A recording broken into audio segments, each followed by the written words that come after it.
first of its kind pet grooming vehicles. Pet owners are passionate about health of the pets, about the food they give the pets, the grooming for the pets. Sometimes if the owners even travel elsewhere, who will take care of the pet when the owners are not in town?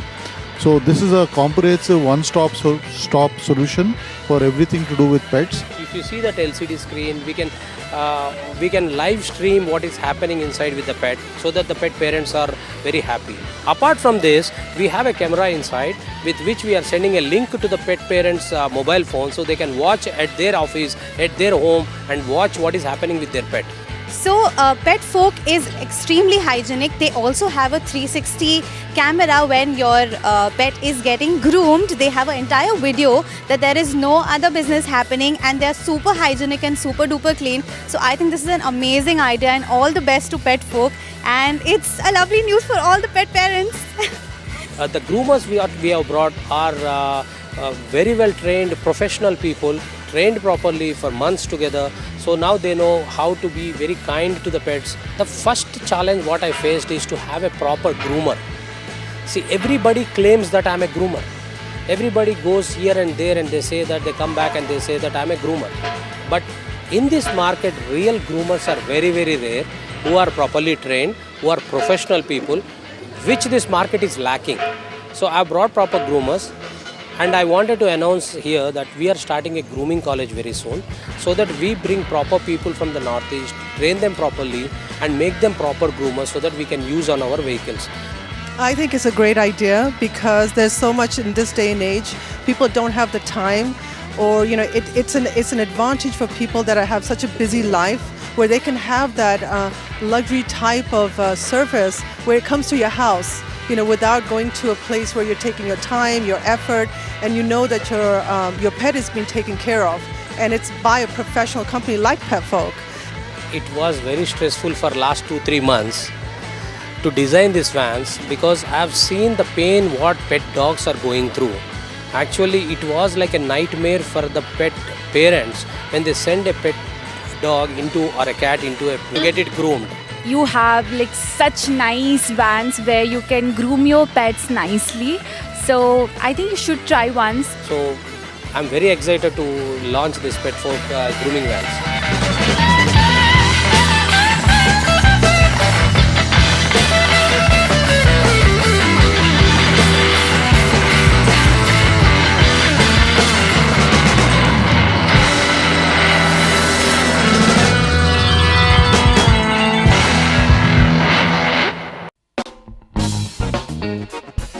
On the occasion of International Women's Day, HITEX Hyderabad organized Business Women Expo from 10th to 12th of March 2023. The expo saw the participation of 225 exhibitors from 15 states. Mystartuptv spoke to few of the women entrepreneurs at the event. Listen in. India in world, the biggest challenge for any individual is diabetes. This is making, it is affecting each and every organ of the body, and we are not able to control it. And that normal sugar is becoming poison for people. So we need a substitute for sugar. So this is the alternative. And since I am a BSc Agriculture graduate, I've been knowing about the plants which are substitute for sugar and which are not given much importance. So that is the reason we have come up with the stevia products. So which is a very, very healthiest product and substitute for sugar. This doesn't need any fertilizers or chemicals, because this itself has lot of medicinal properties. It doesn't get infected with many pests or anything. So it requires very less management of pest control. Okay, so fertilizers and all, it is a normal fertilizers which we give. They are not the chemical fertilizers which is required. Normal organic fertilizers also they can give. So very minimal management is required in cultivation. So it doesn't have a lot of chemicals. We have this natural product from plants. This is called stevia. The plant is called stevia. From this we make the sugar. And this sugar is naturally sugar free. So it's a sweet herb. It gives a sweet taste. And from this leaves we make the sugar. And this sugar is actually 0 calorie and it will not have carbohydrates. It has no glycemic index, and it will be very useful for medicinal properties. And so this is a very good, healthiest substitute for sugar. Anybody from children to adults or any non-diabetic people, diabetic people, everybody can use this product. Doesn't need any special storage, anything. You can use this leaf. This leaf you can store it anywhere, for longer, 1 year, 2 year, anything, because it is completely dried. If any farmers are interested in growing the stevia leaf, then definitely we will procure the leaf from them. We will give the training, we will give the saplings also to cultivate.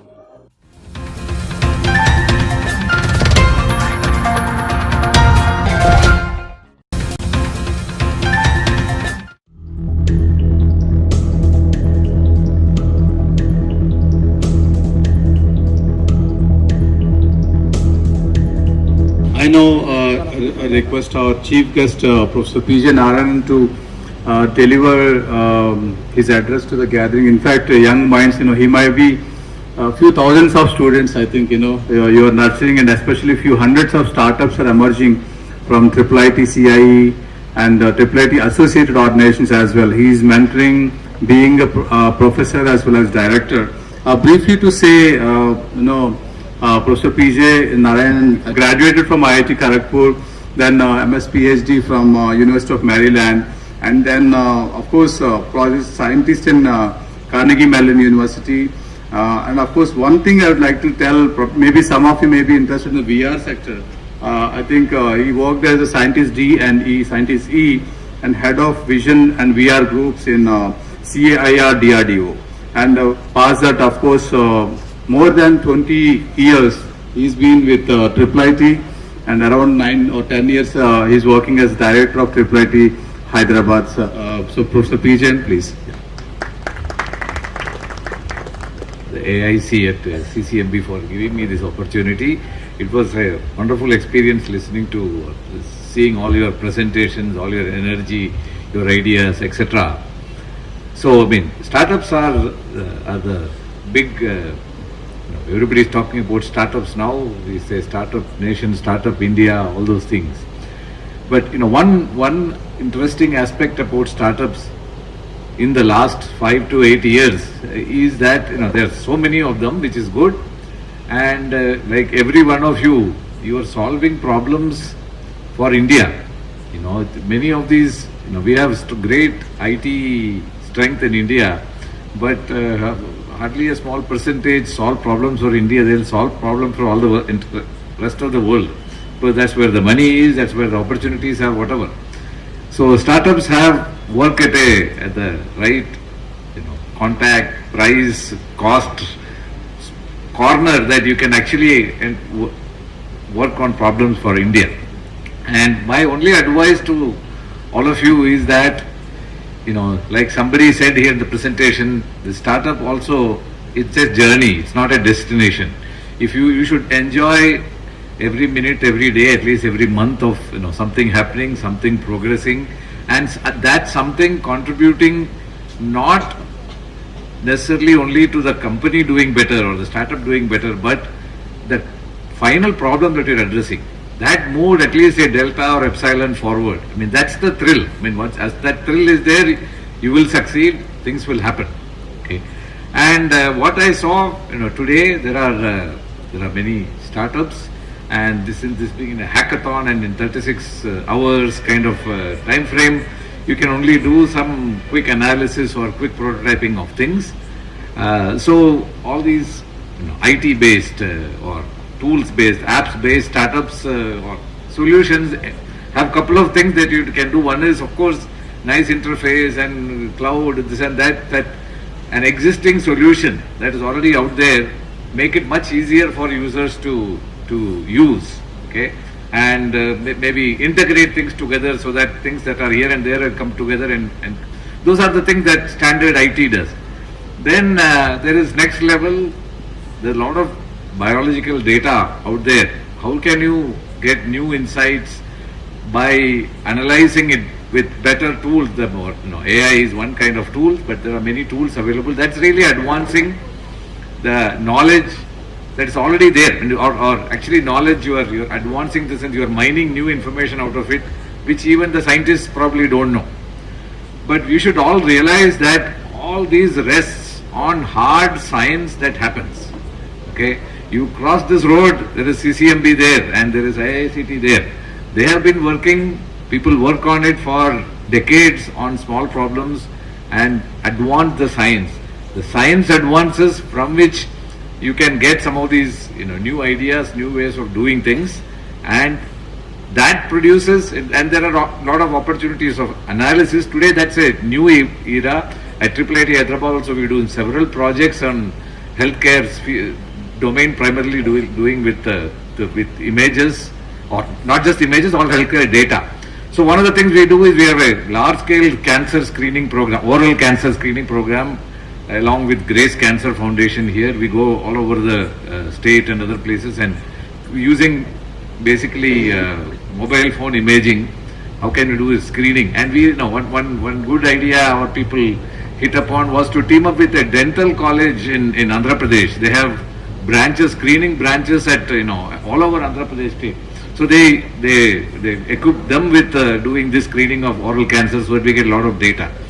And then our computer vision and other experts can work on the solution.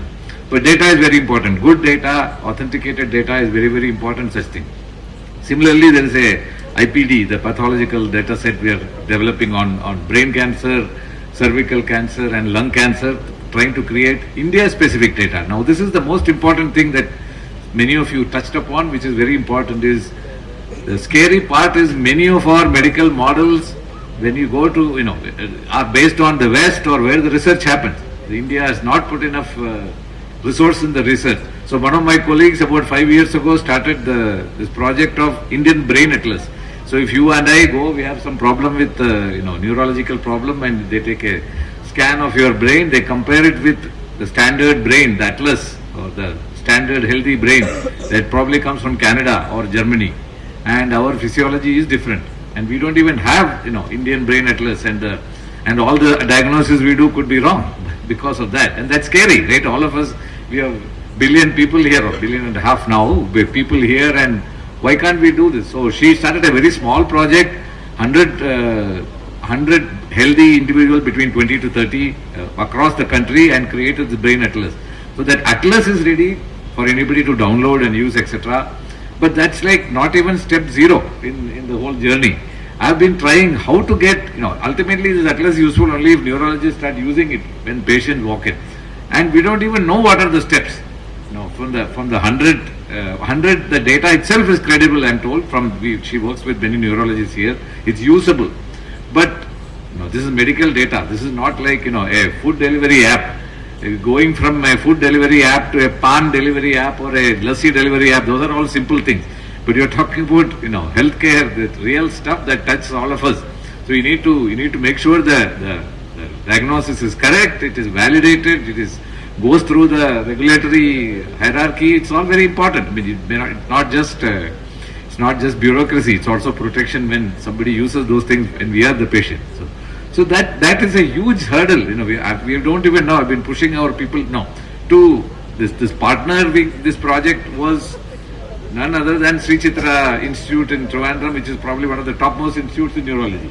Even they are not able to help or tell us what is required, what is step 1, 2, 3. Even 5 years later, how will this data, and we are expanding the data, of course, but how is this data used will be with the neurologists, or will be part of the treatment procedure, not just sitting in on our server. Somebody can download. Who will download? They'll download just for some curiosity. So like that, I mean, in healthcare, you are all worked on things that are related to healthcare.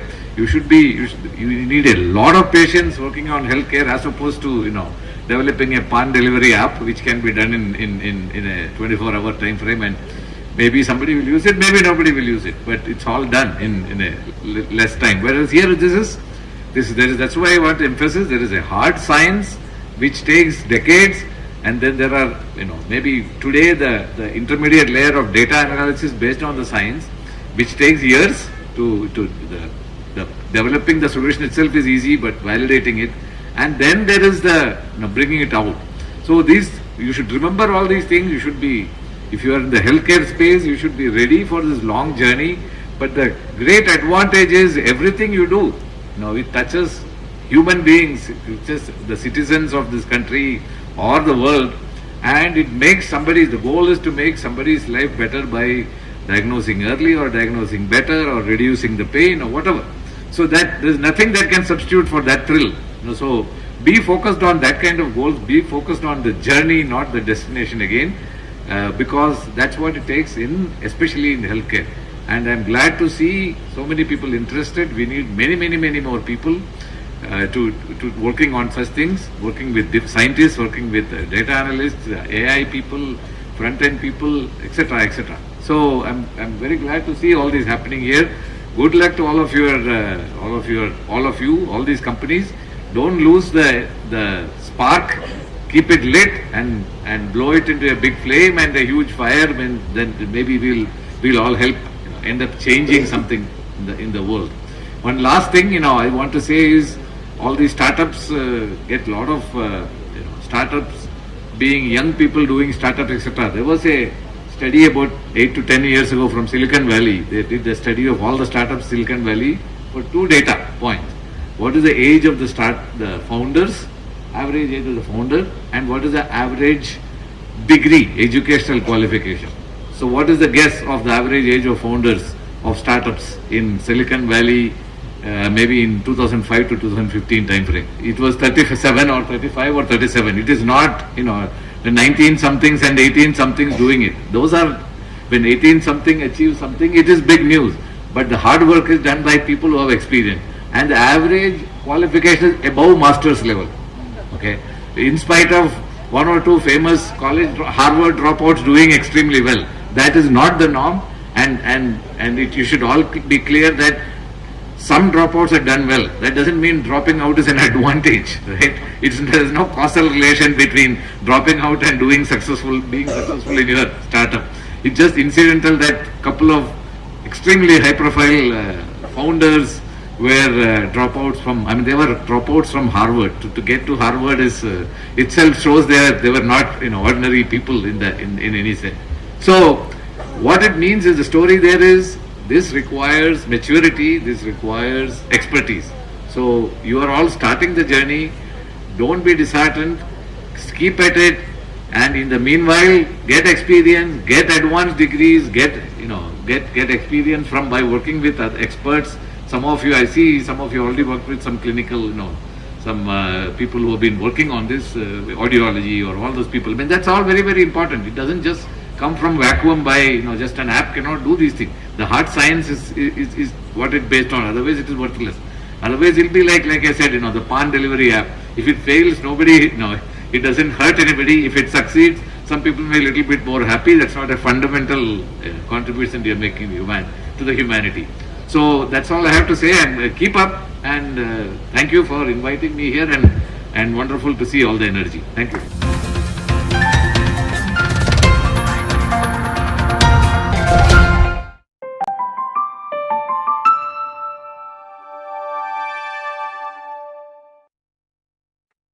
Welcome to Founder Talk Show. I'm Major Sunil Shetty. Mystartuptv is at the Infinite Vizag event, and I have with me Praveen Bhaskar, who's the founder of Alexion Energy. Welcome, Praveen. Welcome. Yeah, hi. So tell us about your startup. So Alexion Energy is a deep tech company developing sustainable battery packs and core electric vehicle technologies so that EV companies and energy storage companies can get to market faster and focus on scale. So we take care of the technological nuances while they focus on scale. And right now EV is the buzz, isn't it? Yeah. From the Olas of the world to the Royal Motors we were talking to, right? Mm-hmm. All of these companies are developing it. So how do you see the market? So Currently, electric vehicle technologies are very at a nascent stage, and there is a lot of room for improvement. That is where we come in. So we are developing, we are solving one critical problem at a time related from the battery assembly process, the battery management system, all the way to battery thermal management system. So we have developed a battery assembly process where the manufacturing cost reduces by 30%, and we can produce battery packs 6x faster. So that assembly process we have licensed to another company where currently we are generating our revenue from. And right now we are into development of our battery management system, which is a safety and protection device that protects the battery pack as well as the user. So the battery BMS that we are developing right now, it is the first BMS within the whole world where we can exactly pinpoint the faults within the battery pack. So right until now there are predictive analytics and everyone is predicting that your battery pack might go wrong in X point of time. But we are the first company that have developed a technology that can exactly detect the faults within the battery pack and tell the user your battery pack might go wrong at this point of time. Please go to the manufacturer and maintain that. As a startup, budding startup, do you have some patents? Okay, for the benefit of the investors, I want to talk about if you have any patents and if you have raised any fund or if you're looking to raise any fund. How is your technology different? Sure. So far we have 5 utility patents, 2 PCTs and 6 design patents. So out of which we have 1 in the assembly process, 1 in the BMS, 1 in the thermal management system. We are also developing a battery thermal management system where we are doubling the life of battery packs by 2x, and it is 100% fireproof. Even if you point a gun at it and fire it, the battery pack won't blast. So that kind of safe technology we are bringing to the market. And right now we are looking to raise a pre-seed round of 4 crore rupees. So at a valuation I would rather disclose to the investor. You can leave it, yeah, you can leave it like that. So tell us a little bit about your team, the core team, which is your strength, right? Because you're into design and development part of it, for the benefit of the investors out there. Sure. So the core team, the founders are electrical and mechanical engineers with an total combined industry experience of 10 plus years. So myself, I have previously worked in Byju's. So that was my last job, where I was a business development engineer. And prior to that, I worked in Inspire IT Solutions as in VoIP technologies, voice over internet protocol. So before that, from the college days itself, I did around 25 plus projects completely within this sector. So that's how my interest got in to all these things. Thank you very much, Praveen, and I wish you all the very best. Yeah, thank you.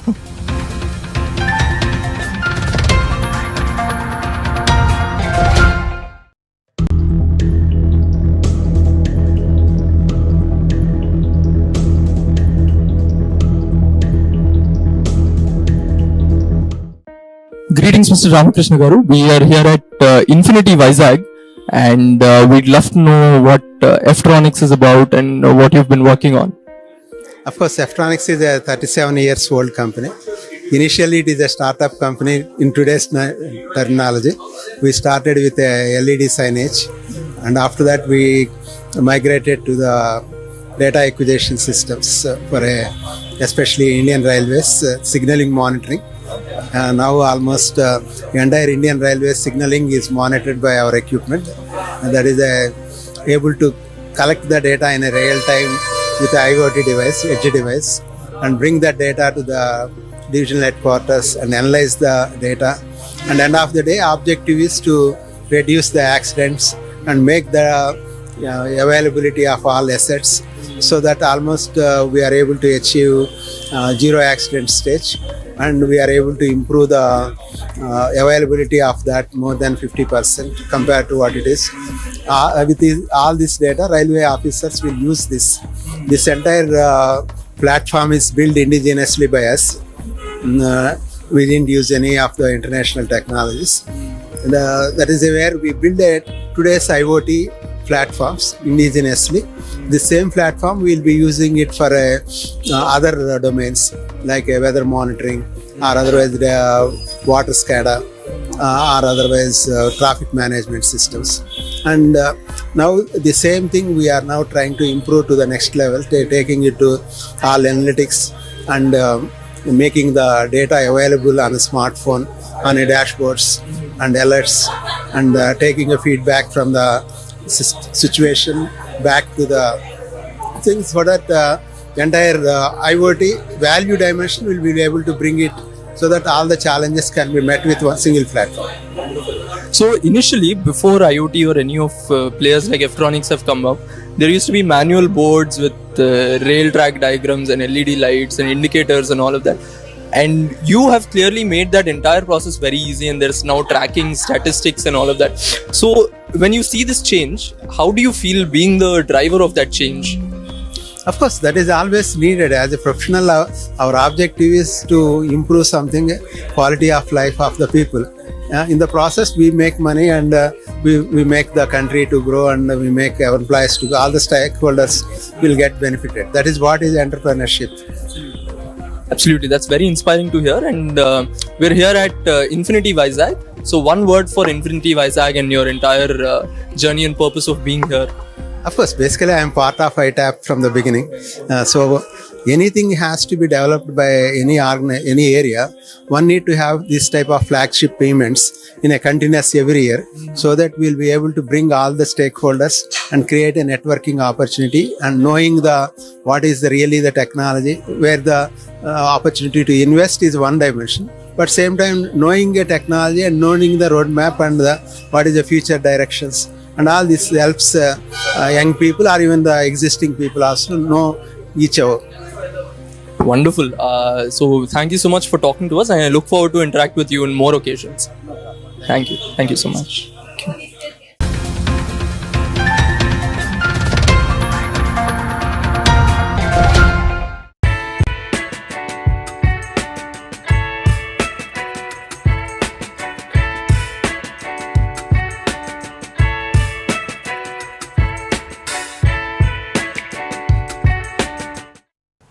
These are the mantras behind how we have designed rubrics, right? The first thing is you really have to solve your problem before you start putting your first line of code. The second is don't worry, be crappy. I mean, this is something that we really want each of the startup to have. This second one is don't worry, be crappy. It's okay to be crappy. It's very important for you to know what you're trying to build. The third one is don't let the technology limit your imagination. Technology is just a tool, but imagination is what really drives innovation. With this, I welcome you all to the launch of Rubrics at the T Hub today.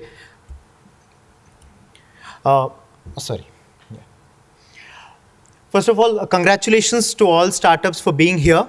You are one out of the 365 startups who have actually applied. A big round of applause to everyone. This is after 3 levels of screening. I'm sure most of you've met the program team during the pitches. We got to speak to you, understand your capabilities, and understand more about your idea. Then we have a second and a third level of evaluation. That is where we have selected 13 startups. This is the cohort composition. We have startups from different sectors, right from fintech. Fintech has taken the largest size in this cohort. Then we have health tech, agri-tech, deep tech, people working in MIAL as a horizontal. We have enterprise, and then one startup in EV mobility as well. We have 2 startups in EdTech. Okay, now I would be taking you through the program flow. This is a 100 days to MVP program. We support startups to build a globally acceptable MVP within 100 days from today. So today is day 0. That is where most of you have built your prototypes or your have a POC. Day 20 is when you will have clarity on the problem solution fit. We look at the program this way. We say you have a larger problem, then you have a solution to the problem, then part of the solution is the product that you're building. So the problem solution fit would happen by day 20. Then day 40 is when you would be building your user-centric design. You would be building your user flows, you would be building your customer journeys. All of that would happen by day 40. During this part, we also give you the support to identify the tech stack. That would be done by day 45. Day 100 is when you have your MVP out. After day 100, you have 2 tracks that we give you extended support of 20 days. The first track is where we expose you to betas and pilots. As Anish was talking, we would also give you some market access with the corporates and other partners that we have on board. That is the first track. This is for startups who have already finished their MVP by day 100. For some of you who need a little more support, for some of you who have backlogs during building your product, we would give you that 20 days as extended support to help you build your products. During the course of the program, we have several interventions that I'll take you through in the following slides.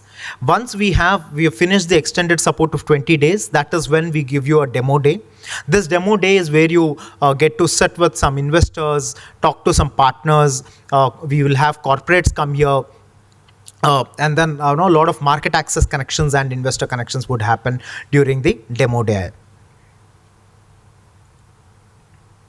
The typical 5D framework of product development is followed for this program. Define, design, discover, develop, and deliver. The first 4 phases is what you would be doing in the first 100 days. The 5th phase, that is the deliver phase, is what you would be following during the 20 days of extended support. Define is where you start defining your problem, understand your market, define your user. All of that would happen in the define phase. Then comes the design part, where you would typically be designing your product, the user flows. All of that would come in the design. This is where you build a user-centric design for your product. We also help you build your wireframes and mockups during the design part. Then comes the discover part. That is where you would be discovering the technology that can be used to build this thing. So the third mantra that I was talking about, don't let technology limit your imagination, that is here. So we don't want technology to come before we don't want you to identify the technology before you start designing. So you're done with your design, you know what you want to do, then that's when you go out and find the technology needed to build that particular product. Then comes the develop phase. That is typically the entire 50 days of your second half of your program. This is where you would be running sprints for each of your sprint. Then we have teams partners supporting you to build and run these sprints. So typically by the 100th day, you are expected to have your MVP. And then the extended support is during the deliver phase, where, as I told you, you have 2 tracks. Track 1 is where we give you betas, pilots, and help you test your products. The track 2 is where we help you build your finish your backlogs, if any. These are the different interventions that we have. This is how we typically run the program. You have different workshops that you would be exposed to. These are typical classroom sessions. We have industry leaders coming take these workshops. We also have a lot of academia faculty come down and take these workshops. Then we have mentor sessions. Each of you would be aligned to one mentor. Anish was talking about how we do this mentor selection. Each mentor would help you take you across the entire product dev journey. Then comes the expert hours. We have a lot of partners for this program. Each of the partners, you have SMEs come down, support you, sit down with you, identify where you need support. They do one-on-ones with you and help you navigate those gaps. Office hours, this is where the program team, the extended program team would sit down with you, identify gaps that are missing or pieces that are missing across all other interventions. Then comes your templates and resources. This is where we give you a lot of templates to fill in. Most of you might have done, say for example, market research, right?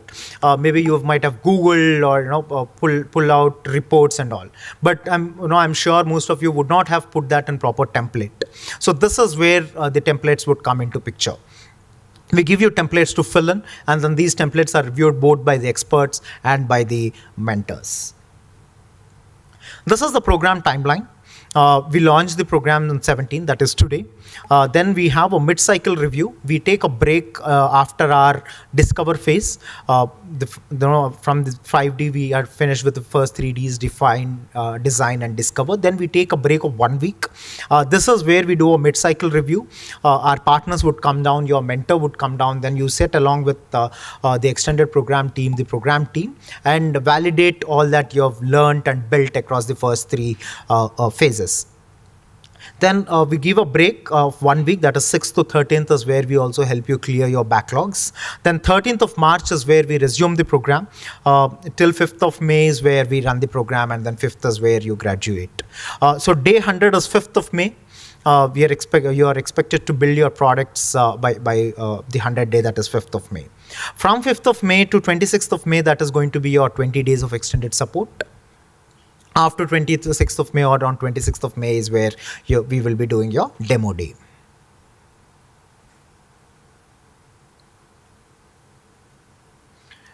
Yeah. What does it take to be a great founder? Building products is one part to it, but we believe that there are several other things that a founder should have. That is where we have track 2 for the program, that is Founders Essentials. We give you the art of storytelling. Building a product is not just enough. You need to know how to tell stories behind your product, talk about your product. That is where we expose you to a module called Art of Storytelling.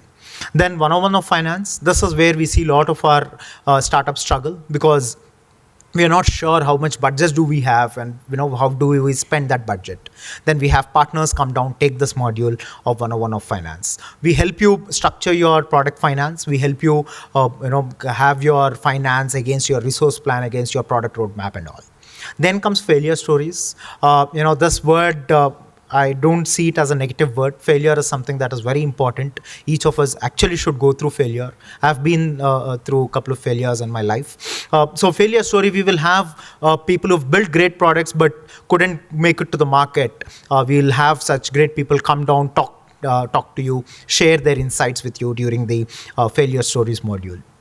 Creating ESOPs is also one such module where, since most of you are in your early stages, you would definitely want to give stake against salaries that any of your resources would expect. So it is very important for you to know how to create ESOPs and how to get the right talent and resources on board. That is why we have created this module, where we would expose you to how to create ESOPs, how do you negotiate with people coming on board. Till now, that is what we are going to do. This is what startups are going to do, right? So you have your part of things as well.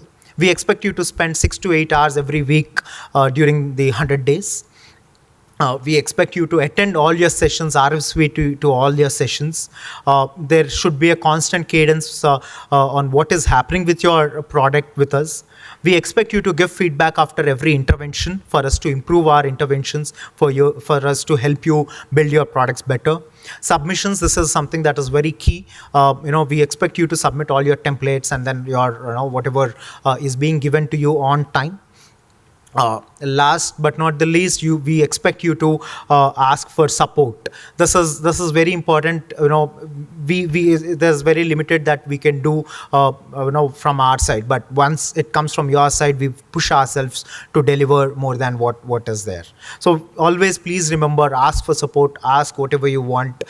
You're sitting in the world's largest innovation campus. There are a lot of things that T-Hub can do, so please feel free to ask whatever you want to.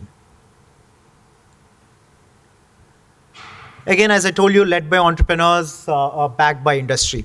The entire program team who is going to work with you, we are all entrepreneurs. I myself have built 2 startups myself. Most of my career has been, I've been an entrepreneur for most of my career. So are the other program team members, Krishna and Mayuk. We have great partners on board, Atom State, Digital Fabric, F5, GitHub, Moolia, and UCC. These partners take up ownership of the 5D framework. Each of the entire 5D framework has been divided into modules. So each of this partner has taken up ownership of some of these modules. They help you. They take a workshop. They help you work on your templates. They give you the tools and resources to finish your module. As well, they sit down with you one-on-one if need be to help you navigate that particular problem. I thank all the partners sitting here from bottom of my heart to give to extend all the supports that you are.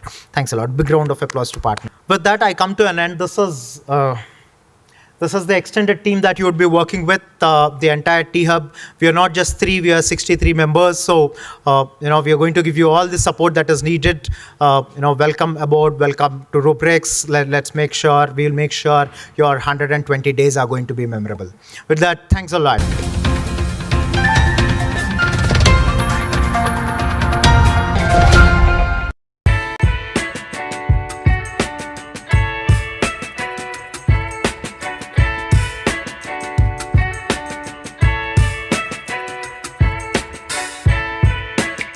Again, good evening to everyone who has joined us here as well as online. I hope we are all audible to the people who have joined online. And this is Harshita. So I take care of program executions at Innovation Management Department for corporate, international and few capacity buildings. So I'll be your host for today. So here I welcome our future leaders who are the startup founders and the mentors and program partners and alum and my steadfast team of the T-Hub. So I'm excited as you guys, and I'm enthusiastic about today where we are launching our Rubrics Cohort 2.0.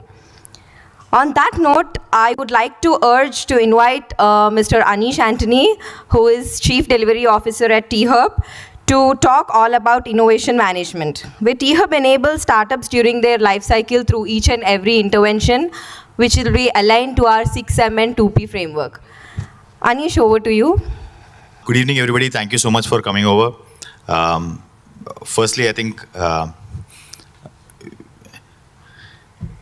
thanks. Not a very, I think they changed the photograph. I'm looking a bit older in that. Yeah, that's okay. So thank you very much for coming over. I think we are really very excited to launch the next cohort of Rubrics 2.0. We'll probably try and get into context about how we are thinking about innovation looking for going forward, right? We believe that how did Rubrics start, right? Initially, we used to do only 2 programs, which is the Lab 32 program, which was a sort of a business readiness program, right? So so this is how we look at supporting startups programmatically, right? We believe that in their life cycle of from idea to IPO, right? There are multiple, around 4 or 5 inflection points where the probability of the startup to fail is really very high, right? We did an exercise on trying to identify those inflection points on where they are and running programs to support those startups at those inflection points. To give you a bit of numbers, there are around 84,700 startups who are registered in India today, as per DAPIT, right? But if you look at startups who have raised any kind of funding, right? And why we calculate funding is because funding is one way of somebody is giving you money in exchange for no collateral, just equity, right? And if that doesn't work out, then that equity is not even worth the paper it's written on. Right? So funding is one of the elements for validation, right? So only 5,400 startups have received some kind of funding, right? So that means only 7% of the startups registered have got that one layer of validation, right?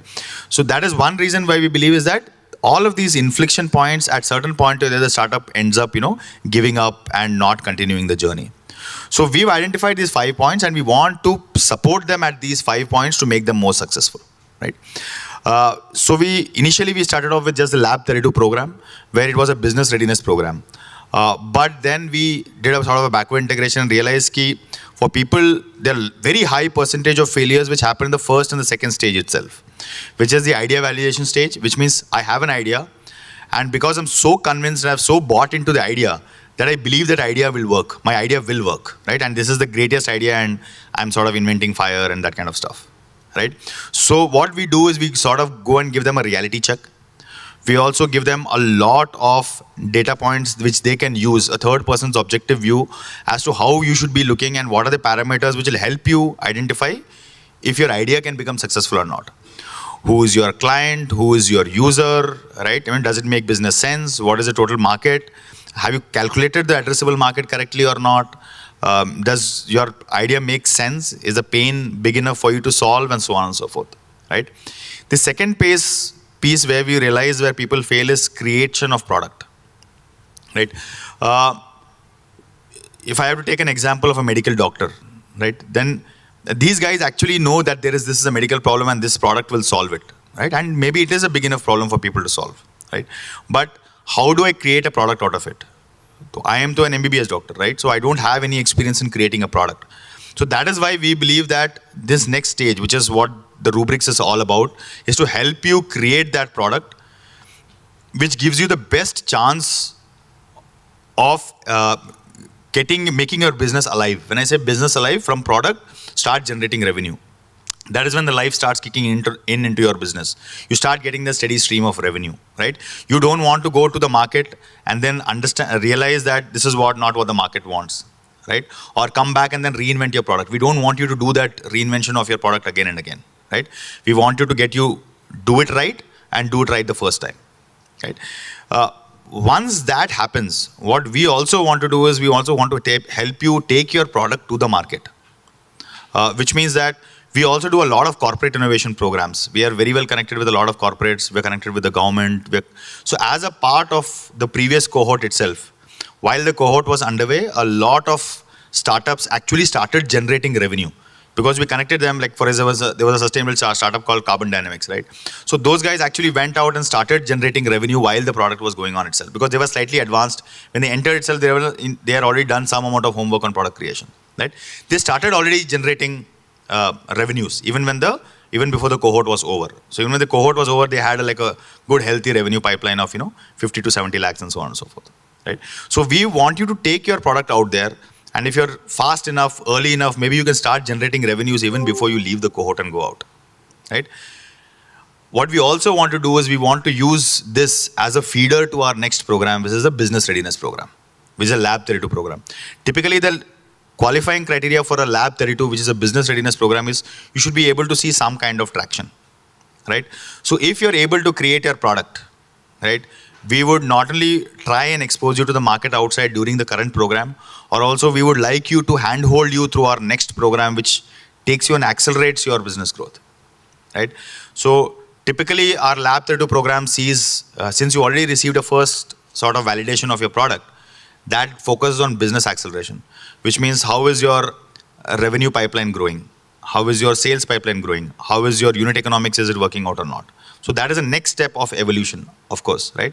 But for that to happen, the gap between after you fixed your product or made your product till you start generating revenue, right?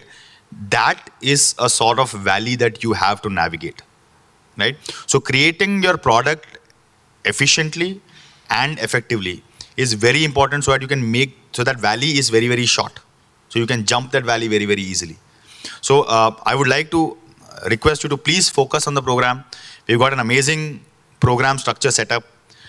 This program structure, we have sort of validated through multiple market inputs, right? We've got some really experts in business, people who have worked with, some really top-notch companies who have helped us design this program for us, right? Every element of the program, every initiative of the program has been very well thought of. We have some amazing partners on the program with us. We've got F5 with us who's supporting really greatly. We've got UCC, we've got Atom State, we've got GitHub. I mean, we've got all of these partners who are really top-notch in their business, right? Please leverage the entire program is what I request, right? We will also be trying to bucket you into red, amber, green, right? So, which means depending on the amount of engagement that you do with the program, right? अगर सोना but रहा है और आप line में नहीं हो खड़े लेने के लिए, right? Then it doesn't make a difference. You're not going to walk away with the gold, right? So we will be imparting a lot of value during the program, right? What we would request you is to please make optimal use of it, right? That is something that we would really request you. We will also be bucketing you in terms of red, amber, green, depending on the amount of engagement that you do with the program. So at the end of the program, if you're in the red bucket and have not engaged with the program, please don't come back to us and tell us the program has not added value, right? It's not added value because you've not engaged with the program, right? And we will again, as a part of during the program, we will sort of bring out the metrics, how the green bucket of last time did really very well, right? So please stay in the green bucket. Please stay in the engagement of the program. Please optimally utilize our partners who are there, who are supporting you, who come all the way to support you for your program, right? One of the reasons why we are able to keep our costs really down and make it affordable for early stage startups is because of the immense amount of help that we receive from our partners, right? So please give their due value for the effort that they are putting towards your success, right? That is something that we would really request you. After the Lab 32 program, right?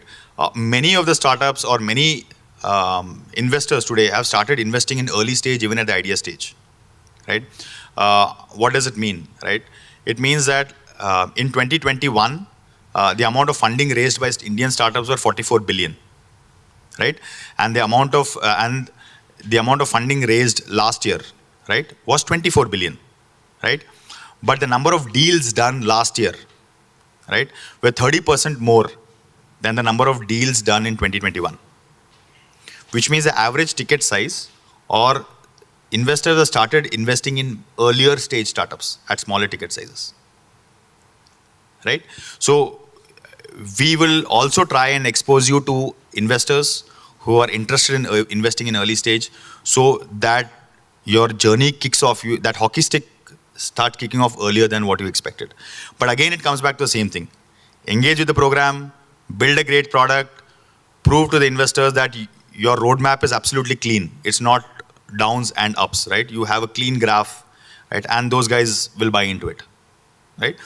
Exposing you to investors, exposing you to to our value partners, exposing to the program, that is something that we will do, right? But what I will suggest for you is, after that also we have got a T-Angel program which is supposed to help you to raise a round of funding, right? So if your journey is fast, we can probably start exposing you to those investors faster, right? You raise your round of funding faster. But if he says that, boss, having all of these partners along with you, having all the programmatic support along with you, the startup is not able to build a product, right? How do you expect me to invest in him, right? Now that will be a very difficult question for you to answer, right?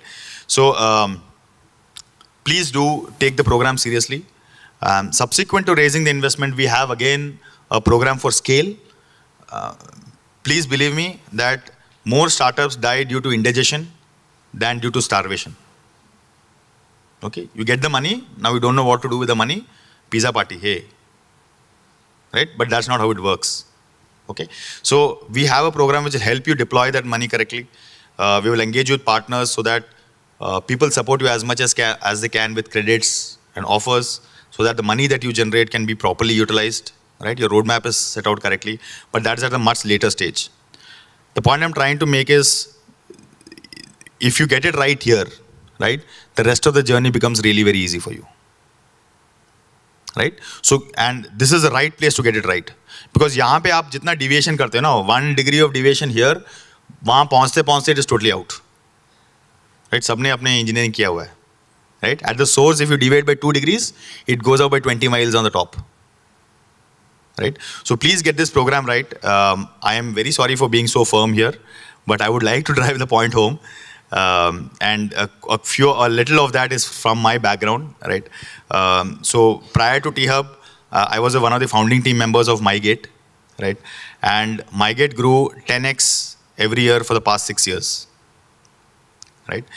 Prior to that, I was a pilot, helicopter pilot, a wing commander in the Air Force for almost 20 years. I'm a Kargil and a Siachen veteran, right? So believe me, I've lived through it, right? I've traveled the journey, I've traveled this path, right? And what it takes is a lot of grit, is a lot of determination, and you should be asking yourself, how can I make it happen? Rather than, why is it not happening, right? You need to be at it, right? Make it happen. We are there along with the journey. Going back, then in that case, how can we make your journey successful, right? If you look to the left-hand side of it, we believe that is a framework that is available with us, right? So the red line on this box actually represents T-Hub, right? So within this building of T-Hub is, we provide all of these 8 elements, which we believe are mandatory for a startup to become successful, right? What does it mean? Which means that, for example, money, right? At a certain point of time, you will definitely require support to raise a round of funding, Startup founders talk English and investors talk Arabic. Right? Oh, he'll 3 letter, 4 letter, 10 letter abbreviations फेंकेगा वो. Right? Right? So, Ibat, can you just, right? So, I think that is where we support for money. So, how are we thinking about it? Right? We're thinking we go really very deep, right? Which means that we have a funding desk, which is available in T-Hub. When you go to the funding desk will first clean you up, saying that, boss, where is your cash flow statement? What is the total addressable market, right? Are you thinking it right or not? How is your unit economics looking? Where is your pitch deck? Right? Ask all of those relevant questions to you. Once you answer those questions and are sort of ready, we put you in front of an investor, not to ask for money, but to tell you what is wrong. Right? To show you the picture of, if I were to invest in you, why am I not investing in you right now? He gives you the holes, right? You go back, you fill those gaps, you come back to him, right? And then we will help you raise a round of funding subsequently, right? So that is how deep that we are looking at it. Programs, of course, we're running those programs, right, which you already talked about earlier. Market access, which means that if you go to a corporate today and say, I want to do a proof of concept, I want to do a pilot, right? The probability is less. You go back to them and tell them, okay, I've been a part of T-Hub. I've gone there. I've gone through their product readiness program. I've gone through their entire program. And then we take you to the corporate and say, hey, you know what? We've been with them for 3 months. They're part of our program. We think they are in the green bucket. Again, the green bucket comes back, right? This green bucket will keep coming back to haunt you, okay? So they are in the green bucket. Now you might want to please give them a POC or a pilot because we believe that they will do right, right? The probability of you getting a pilot is higher, right? So market access is not only about generating revenue, right? It's about getting your user profile right, identifying who's your client profile and user profile, what is the difference? Somebody is using you like, something that I buy for my kid, right? My kid is using, but I am the client, right? So what is the difference between user profile and client profile, right? Get that client profile right. Are you selling it like a product or are you selling it like a subscription? Get all of those fit in market access before you go out and ask somebody to have a revenue generating, raise an invoice for somebody, right? We have an amazing group of almost 200 all mentors. We have a great selection program for mentors, which means for somebody to become our mentor, it is minimum senior vice president and above. If you're coming from a corporate background, they are CEOs, CXOs of companies. If you're coming from a startup founder background, you need to have at least raised a couple of rounds of funding to become a mentor with us. If you're coming from academia background, then you need to be a faculty of a tier 1 institution. If you're coming from a VC background, you need, or an investor background, you need to have at least invested in 5 startups with a minimum ticket size of 10 lakh each. Right? Once you have, so those are the guys who are eligible for becoming our mentors, right? So we have a great pool of mentors across, we have divided them across sectors. We have divided them across competencies. So please make good use of the mentor pool that we have. The mentor pool opens out to you because you're part of the program now. The next piece is motivation is what we would do is we align you with your sectors. We put you together in cohorts of, like for example, if you're a health tech startup, we have a health tech cohort. If you're a mobility startup, we put in a mobility cohort. If you're a Web 3.0, we put in a Web 3 cohort, right? There's a community. And there are around 20, 30, 40 founders again already existing in that community. So you share notes, the probability of your success become much higher, right? Manpower is where we help. If you're a startup, you're a bootstrap startup, right? How do I hire people? Because I am spending from my own pocket, right? How do I get interns, right? If Infosys calls for internship, the probability of somebody joining there is higher, right? How do I get interns for my startup, which is not even, 6 months old? Why will an intern join me? So what we do is we leverage the brand of T-Hub, right? So last month we had an internship mela where there were 75 startups who rolled out offer letter for almost 470 internships in 6 hours, right? So we leverage a brand. They come looking for brand T-Hub, right? We leverage that brand and we help you hire interns for your organization, right? We're doing another one on February 2nd or February 4th. I'm not very sure, right? We're doing another one. February 1st. We're doing another one February 1st, right? So this is how we help you with your manpower. I want to hire a CTO at a certain point of time, right? Not in your stage, maybe at a later stage. I want to hire a CTO, right? Now, how do I convince somebody drawing a 40, 50 lakh package to quit that and come back and join you as a CTO.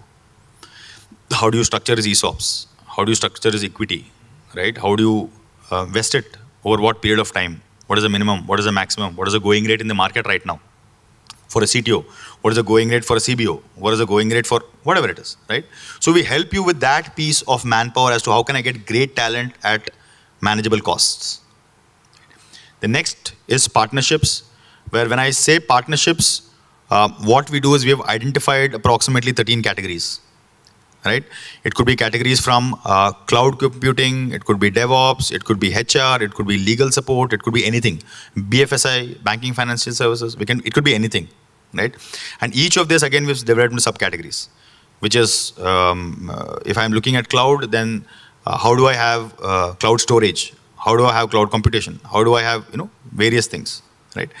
Now we go back and sign up with these partners. We identified two things. Are these guys the best in the business? Point number one. Point number two, we go back and tell them, you know what, dude, there are like 1,000 startups who are going to be there in this building, right? And we are going to open up all of them for you. What is the best that you can do for them? So when you're looking for a lawyer or when you're looking for a company secretary, you don't have to spend 3 or 4 months asking friends who's a good lawyer. And at the end of it, you still don't know how to evaluate a lawyer, right? So we have done that evaluation. We've empaneled them. We have talked to them to give you a great discount, right? So you just come and tell me, I need a lawyer. I'll give you these 3 options. Go to one of them and they will give you a 30% less than, at least a 30% less than card rate that is available outside, right? How we are thinking at it, if you get off the flight at Delhi, you get into Uber, you should be getting a discount. You get into an Oyo, you should be getting a discount. You get into HRC, you should be getting a discount. You catch your flight back, you should be getting a discount, right? So that is the kind of depth that we are looking to provide you with. Please leverage that, right? We have identified almost around 90, 97 odd partners who we have already engaged with. We have signed MOUs with them. They're already rolling out. Some of them are sitting right here, right?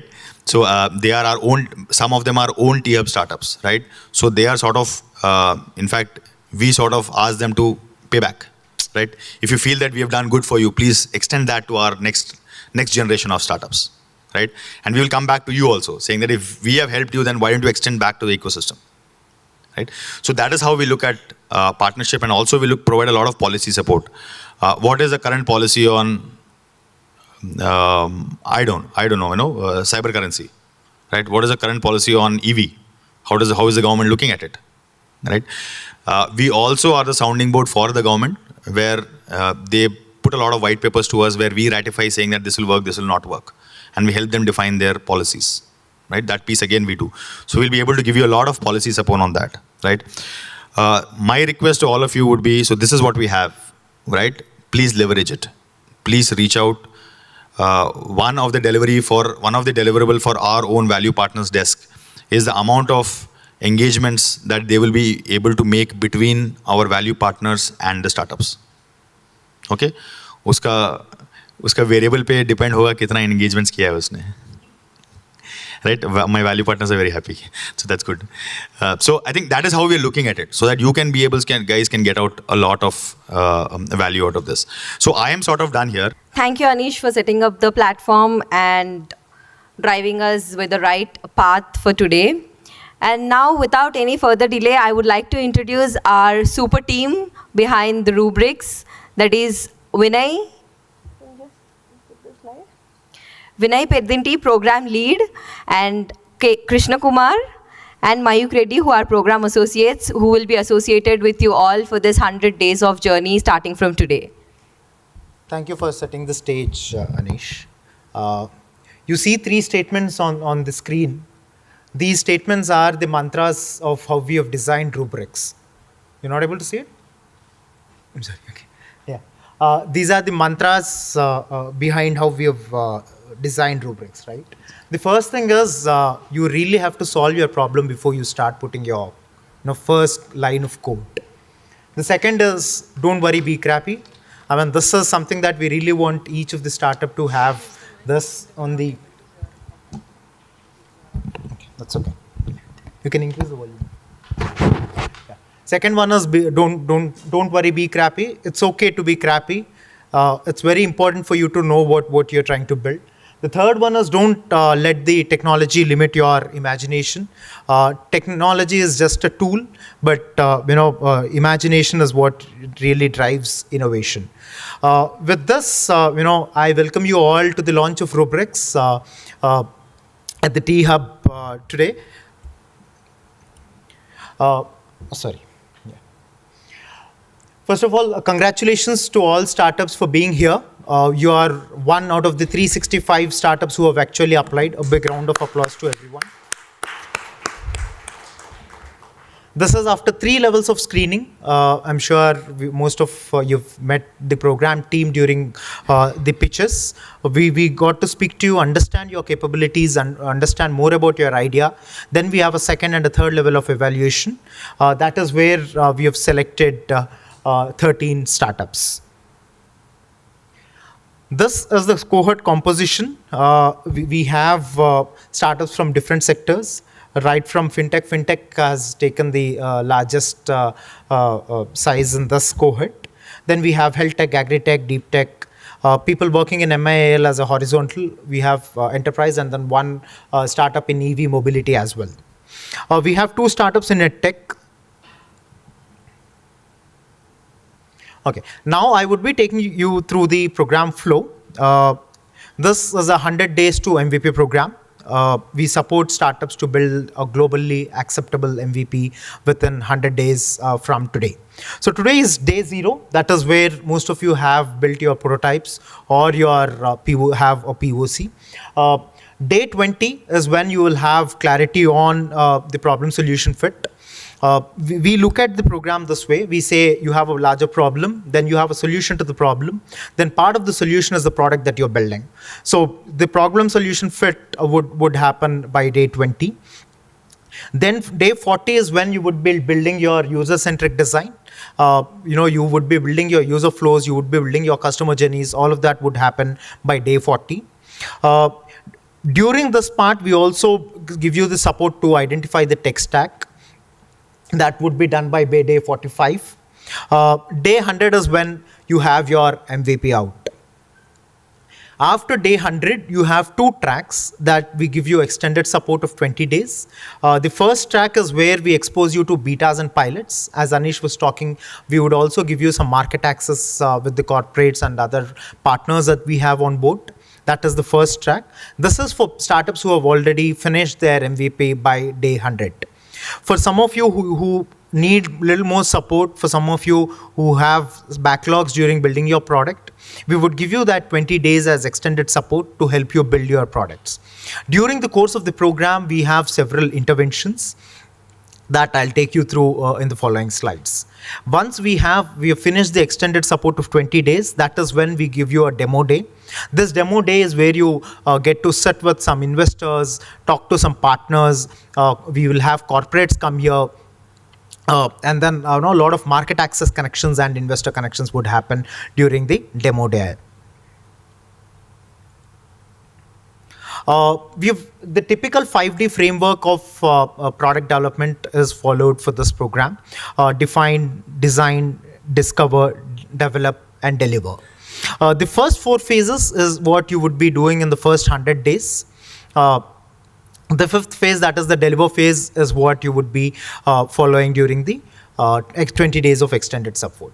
Define is where you start defining your problem, understand your market, define your user, all of that would happen in the define phase. Then comes the design part, where you would typically be designing your product, the user flows, all of that would come in the design. This is where you build a user-centric design for your product. We also help you build your wireframes and mockups during the design part. Then comes the discover part. That is where you would be discovering the technology that can be used to build this thing. So the third mantra that I was talking about, don't let technology limit your imagination, that is here. So we don't want technology to come before, we don't want you to identify the technology before you start designing. So you're done with your design, you know what you want to do, then that's when you go out and find the technology needed to build that particular product. Then comes the develop phase. That is typically the entire 50 days of your second half of your program. This is where you would be running sprints for each of your sprint. Then we have teams, partners supporting you to build and run these sprints. So typically by the 100th day you are expected to have your MVP. And then the extended support is during the deliver phase, where, as I told you, you have two tracks. Track 1 is where we give you betas, pilots, and help you test your products. The track 2 is where we help you build your finish your backlogs, if any. These are the different interventions that we have. This is how we typically run the program. You have different workshops that you would be exposed to. These are typical classroom sessions. We have industry leaders coming take these workshops. We also have a lot of academia faculty come down and take these workshops. Then we have mentor sessions. Each of you would be aligned to one mentor. Anish was talking about how we do this mentor selection. Each mentor would help you take you across the entire product dev journey. Then comes the expert hours. We have a lot of partners for this program. Each of the partners, you have SMEs come down, support you, sit down with you, identify where you need support. They do one-on-ones with you and help you navigate those gaps. Office hours, this is where the program team, the extended program team would sit down with you, identify gaps that are missing or pieces that are missing across all other interventions. Then comes your templates and resources. This is where we give you a lot of templates to fill in. Most of you might have done, say for example, market research, right? Maybe you might have Googled or pull out reports and all. But I'm sure most of you would not have put that in proper template. So this is where the templates would come into picture. We give you templates to fill in, and then these templates are reviewed both by the experts and by the mentors. This is the program timeline. We launched the program on 17th, that is today. Then we have a mid-cycle review. We take a break after our discover phase. From the 5D, we are finished with the first 3Ds, define, design, and discover. Then we take a break of 1 week. This is where we do a mid-cycle review. Our partners would come down, your mentor would come down, then you sit along with the extended program team, and validate all that you have learned and built across the first 3 phases. Then we give a break of 1 week, that is 6th to 13th is where we also help you clear your backlogs. Then 13th of March is where we resume the program. Till 5th of May is where we run the program, and then 5th is where you graduate. So day 100 is 5th of May. You are expected to build your products by the 100 day, that is 5th of May. From 5th of May to 26th of May, that is going to be your 20 days of extended support. After 26th of May or on 26th of May is where we will be doing your demo day.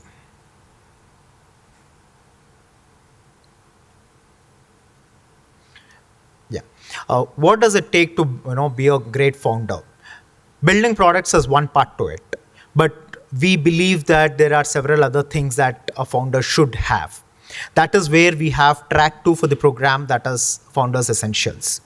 We give you the art of storytelling. Building a product is not just enough. You need to know how to tell stories behind your product, talk about your product. That is where we expose you to a module called Art of Storytelling.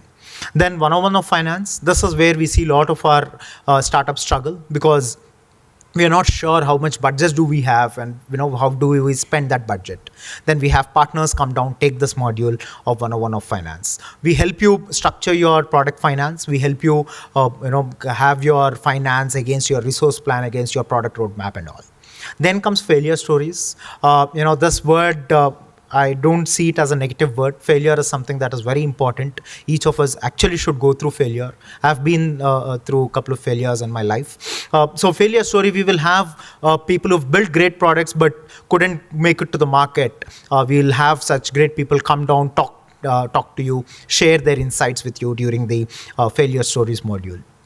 Creating ESOPs is also one such module where, since most of you are in your early stages, you would definitely want to give a stake against stake against salaries that any of your resources would expect. So it is very important for you to know how to create ESOPs and how to get the right talent and resources on board. That is why we have created this module where we would expose you to how to create ESOPs, how do you negotiate with people coming on board. Till now, that is what we are going to do. This is where what startups are going to do, right? So you have your part of things as well. We expect you to spend 6 to 8 hours every week during the 100 days. We expect you to attend all your sessions, RSV to all your sessions. There should be a constant cadence on what is happening with your product with us. We expect you to give feedback after every intervention for us to improve our interventions, for us to help you build your products better. Submissions, this is something that is very key. We expect you to submit all your templates and then your whatever is being given to you on time. Last but not the least, we expect you to ask for support. This is very important. There's very limited that we can do from our side, but once it comes from your side, we push ourselves to deliver more than what is there. So always please remember, ask for support, ask whatever you want. You're sitting in the world's largest innovation campus. There are a lot of things that T-Hub can do, so please feel free to ask whatever you want to. Again, as I told you, led by entrepreneurs, backed by industry. The entire program team who is going to work with you, we are all entrepreneurs. I myself have built 2 startups myself. Most of my career has been, I've been an entrepreneur for most of my career. So are the other program team members, Krishna and Mayuk. We have great partners on board, Atom State, Digital Fabric, F5, GitHub, Moolia, and UCC. These partners take up ownership of the 5D framework. Each of the entire 5D framework has been divided into modules. So each of this partner has taken up ownership of some of these modules. They help you. They take a workshop. They help you, work on your templates. They give you the tools and resources to finish your module. As well, they sit down with you one-on-one if need be to help you navigate that particular problem. I thank all the partners sitting here from bottom of my heart to give, to extend all the supports that you are. Thanks a lot. Big round of applause to partners. With that, I come to an end. This is the extended team that you would be working with, the entire T-Hub. We are not just 3, we are 63 members. So, we are going to give you all the support that is needed. Welcome aboard, welcome to Rubrics. Let's make sure, we'll make sure your 120 days are going to be memorable. With that, thanks a lot.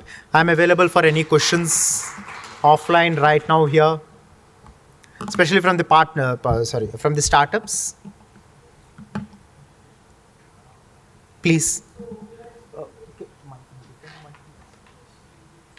Like we have someone joining us online, so they should be able to.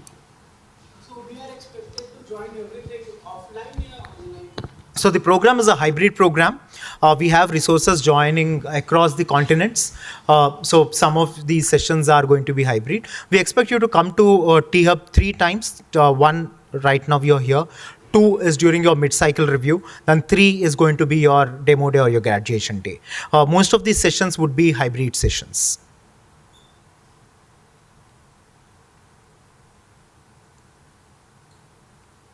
Either I'm very clear or I'm not at all clear.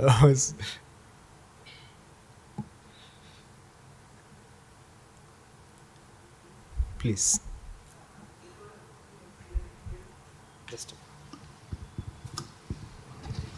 I am Nagraj.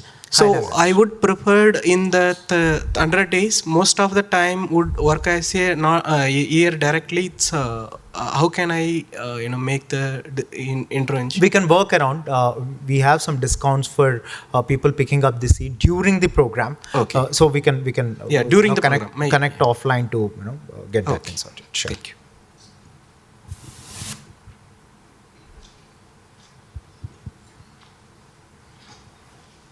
Anything from the partners?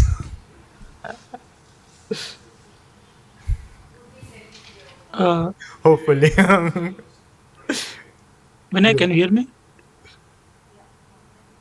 Yeah, someone is asking on. Vinay, I've asked a question in the chat. If you can take some questions from the chat, that would be great.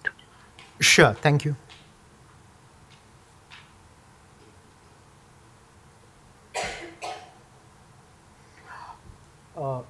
Rupesh, thanks for that question. I really want to make this very clear. Rubrics is not about funding. We are not going to give any commitment on funding. We want you to completely focus on building great products, building innovative products, and not on funding. Definitely, once you have your product, during the demo, we will have investors come down. You get to talk to them. If they like your product, you get to take things forward. We have such stories from our cohort 1 as well, where investors were interested and the conversations are on. But please, I'm making this a point again, we do not give any funding as part of Rubrics. The focus is completely on building great products. Anything towards that, we are always there to give you that support. Yeah, thanks, Vinay. Thank you.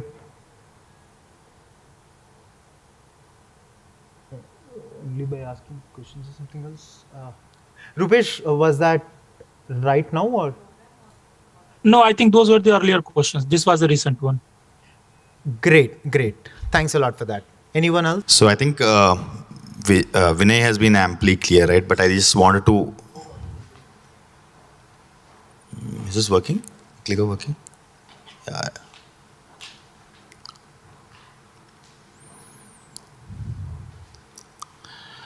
I just. So I'll just run you briefly through, I think, this piece, right? Just hold on. Yeah, it's good. So I just want to run you through this piece, right? I think you will obviously have a look at it again, but these are your major milestones that you will achieve over a period of time, right? So if you're ahead or behind of the track, I think you should sort of evaluate yourself saying that, I need to buck up, I need to take pace, I need to slack down or whatever it is, right? So these will be some really major milestones that you have, right? Now, coming to the next slide, it is how do we reach those milestones, right? Those milestones we go through with these 5 stages, right? Which means, and in every stage, we will have those themes which will be get covered, which means in the defined stage, the themes are market landscape, user research, scoping the problem, solution fit, design thinking, customer journey, and prototype validation, right? So if you do this, then you would be hitting your problem solution fit in 20 days, right? Now, these themes, how do I get these themes across to you? We get it across to you with these interventions. Right? So each of the theme, depending on the theme, either you'll be doing a workshop or you'll be doing a mentor session. Anyway, you'll get a one dedicated mentor to in any case. Right? So how we achieve those themes or we put those themes across to you are with these interventions, which is workshop, mentor sessions, expert hours, office hours, and templates. Right? This is how we put it across to you. Those are the themes. And if you hit those themes, you will hit that timeline. Right? So that is how the program is structured. And of course, I mean, this is more like the review, and to ensure that you are at the checkpoint, we have these review mechanisms in between. Right? Now, it is not only about the product, because the themes that we talked about is about the product. Right? Beyond the product, you need to grow as a founder. Right? Founder is not only about the product. So hence, these are also the narratives that we cover parallelly. These are not only, this has nothing to do with your product, although it's a product readiness program, right? But these are some things that will help you grow as a founder. Because parallelly, आपको founder का भी growth चाहिए आपको. Product तो एक तरफ growth हो रहा है, right? You need to grow as a founder also, right? So this is to support so that you don't lag. I mean, you will be spending 1 day in a week or like 6 hours in a week creating a product. Right? So this will compensate for that for growth as a founder, which means you're not only spending time growing as a product, you're also growing as a founder, right? Which means you need to, once the product is ready, you have to be able to sell the product, right? So storytelling is something that we'll need. You need to manage your finances, right? Product ban gaya, baki sab kaun dekhega, right? You need to learn from others' experiences, right? What they did, how they failed, how they passed. And the last piece is once you create a product, you need to build a team. You need to build a great team. And how do you get that great team, make that great team aboard? A very big element is where you create ESOPs. Okay, so that is the piece which helps you grow as a startup. I think that is something that I just wanted to reiterate. Great work, I think, Vinay. I think it was very, very clear. But I just wanted to sort of get the guys to give a context of what we are trying to do throughout the course of the program and how the program is designed. Thanks a lot. Anish, can I ask one question? Yeah, where is this from? I am asking. Online. Yeah, please go ahead. From Zoom, I'm asking. Yeah. I have a question regarding mentors. Of course, all mentors are great, and I think they have achieved in their area and they're expert of their area. But how do you decide the mentors? Do we get to choose, or what is the process for that? Yeah, so what we do as a first level is that when the program starts off, the team will do a one-on-one with you, right? They will try and identify, so the mentors typically we decide on 2 grounds, right? They have to align with the sector that you're working in, right? Which means that for most cases, we will try and align them sector-wise with you, right? So if you belong to a particular sector, in most cases, the mentor is aligned with you. The second is what is the kind of product that you're building, right? Depending on that, the kind of mentor will be, one-on-one mentor will be aligned with you. So there are 2 types of mentorship which happens. One is a dedicated mentor for you during the course of your program. And the second time is, from time to time, we will be using mentors for these kind of interventions that we'll be doing. Right? For these interventions, for the workshops, we'll be using mentors. For the mentor sessions, we'll be doing mentors. But these are more like bursts of interventions that will happen. Right? So there'll be one dedicated mentor throughout the program, and then there will be the specialist mentors, high potential, high engaging mentors who will come and do this burst of sessions with you for engaging with you in these formats for these modules and those themes. Right? Because I cannot expect, for example, I cannot expect one particular mentor to cover all of these themes on a one-to-one mentor. Right? They'll obviously, I will be able to find somebody who's really good in teaching you, risk and compliance, environmental risk and compliance, for example. Right? So I would like to have a dedicated mentor who will come and teach you environmental risk compliance. Right? So that is how we use the mentors. So have I answered you? Yeah. Thanks for answering. Yeah.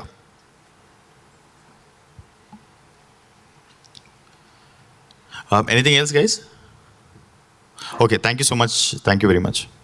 Thank you, Vinay and Anish, for such an insightful program briefing, and all the best for Rubrics 2.0. So now let's have a quick break where we are serving high tea towards the extreme right. I request everyone to walk from this way as the doors there are shut. And you can just walk from this door, and there is high tea served in the extreme right side. Before that, I just wanted to do a quick announcement. I request all of you who are present here as well online to follow all the social media handles of T-Hub. And for today's event, we have come up with a really fancy hashtag, that hashtag Rise with Rubrics. All these pictures and videos which has been taken today, you can tag T-Hub as well with a hashtag of hashtag Rise with Rubrics. Yeah, we'll break for a quick 15 minutes and we can reassemble here in the same place. Thank you all. And after that, it will be followed by elevator pitches and partner insights and few testimonials or experiences shared by our alum startups of this program. Thank you. Where is partner insights? As you all know, Rubrics is associated with 6 elite program partners who will be serving and enabling their services to the entire cohort for their journey of this Rubrics program. With this, I would like to invite Mr. Venkat from Atom State to share a few brief about the services and offerings of Atom State. Very glad to meet you all here. 30 new startups trying to build something to disrupt the world or to create lasting impact on the world. That only time will tell after 100 days. Thank you. Yeah, for us, 26 plus months of, we are in the startup ecosystem. We have started our life started a journey at T-Hub as a small startup with 2-member team. And in 26 months, we are about 42 plus, thanks to T-Hub ecosystem for facilitating startups like us, mentoring us, and asking us to mentor the newcomers. That's a great journey for us. Thank you so much. So there are only 3 things. I love the word which Vinay said, the same thing I talk everywhere. Embrace the failure, kindly fail. Please fail. Then only you will have another chance to really learn, upscale, and not repeat the mistake once again. So embrace the failure. Then second thing is, don't bother about valuation, don't bother about fund. As Anish and Vinay pointed out rightly, focus on your core thing, that is developing a product. Then other things will automatically follow. I am the biggest example. Even now we are 100% bootstrapped. I'm very happy about it. So the third thing is, believe in yourself, believe in your product. I know these are all sugar-coated words, but these are all practical from my journey, which I would like to really quote. Believe in yourself. ऐसे हिंदी में कहावत है, मस्तरा मस्ती में आग लगे बस्ती में. So that type of an attitude you need to have. You have a great product you are building, and you are definitely going to change the rule of the game, that is users. So have that belief. I'm building a product. People are going to use it. And finally, the teamwork. Team building is a very, very important element here. Trust the team. Work along with the team. No bossism, but just bondism. That really makes startup life very, very easy and comfortable. Thank you so much. I'm wishing you all the best. And we are here as a partner to all you guys, not to just mentor, but also to work along with you and guide you wherever, teach you wherever we have done a mistake, so that you will not repeat those mistakes in building the products. So you can depend on us completely. And we are going to have dedicated 2-member team exclusively to extend the support to you 13 guys. Whatever the module we have got, we are going to do 100% justice for that, so that post the program is completed, still we will continue our togetherness together. Thank you so much. Wishing you all the best. Thank you, Venkat Garu. So I request Anish and Vinay to please come onto the stage and give a token of gratitude to Venkat Garu.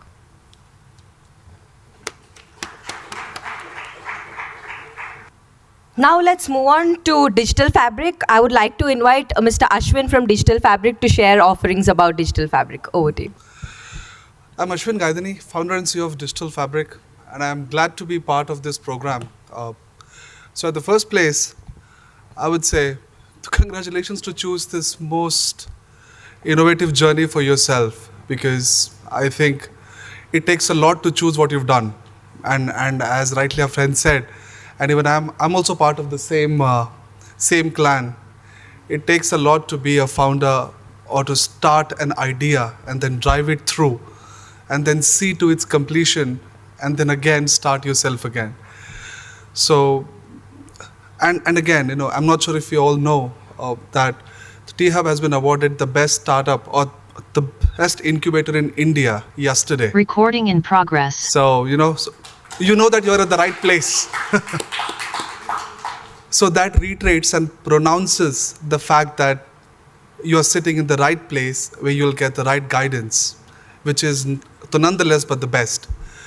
So at the Digital Fabric, what we do is we focus on 3 core areas, which is research, strategy, and governance. Research, the first module, I think we'll be interacting. We will spend some time together on understanding the methodologies, because we all think we know research, but I believe it is completely different when it comes to understanding the dynamics of information that you are going to use, right? So research is a very critical aspect. So market research, product research, competitive research, all these aspects are very important to be covered at the first phase when you are planning to build an idea. And then again go back to it, some research which is supported by the data that helps you to take a decision to move forward or not, right? Then comes strategy. Again, the strategy focuses on services, products, and the business strategy at the same time. So we also focus on helping you build the GTM, which is the go-to-market strategy, product market fit, to help you come up with the diversification or expansion strategies, especially with your partner ecosystems. And the third focus area for us is governance. So that's where we focus on helping to build internal policies or internal standards, the best practices that are required for every startup. And so this is my favorite line, which I always use, is operate like a corporate. Only because you're a startup, it does not mean that you have the privilege to be unorganized. You have the privilege to be, random. But everything that comes out, the way you operate, the way you handle things, they have to replicate the way any large corporate, functions, especially the processes. So again, I would really like to, just imbibe this, that we being a startup, we don't have any discounts. Actually, we have more risk, everything at risk. So operate like a corporate, that thought process gives you that frame of mind that even we are at a par of any international company that's operating. So these three are the focus areas that we offer at Digital Fabric. We have a very strong team. Again, so we are lead analysts. We work with the world's largest or top 3 research firms. We work with the best or top 2 best management consulting firms in the world. And we do have few very niche service provider firms as our active engagements. So looking forward to interact with you all and hope to speak to you soon. Thank you, guys. Ashwin, can you please stay back? Yeah. Here is a small token of gratitude. A huge round of applause, guys. Thank you, Ashwin. Now I would like to invite Mudit from F5 and share a few words about their offerings. Mudit, onto the stage, please. I invited Annie to come up here because she's really the driving force from the F5 side for our participation in this program. I'm going to tell you a few stories and draw whatever conclusions you want. So the first one is, I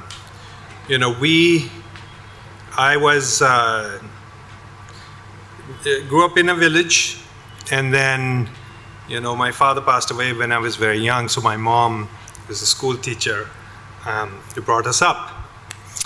And we, both brothers, won scholarships to study at the Doon School in Dehradun. And I was in my 10th class, and the headmaster said, you better go and leave the country for some time, because you're going to come out and you're going to have to work for your classmates whom you're beating at everything when you're in school. So this capital and having the support of a family that has the resources to pump into you to do startups, it's a huge advantage. And in our country, this needs to be balanced and equalized. And T-Hub is doing that. It's making available to you things which are easily available to a very select portion of the population. In fact, I was talking with Annie. Annie and I just went hiking in the villages around Dehradun. We actually need a feeder even into the T-Hub, right? We want to see village kids think about innovative ideas and then make it to this stage that you have made it to. So first of all, congratulations for making it here.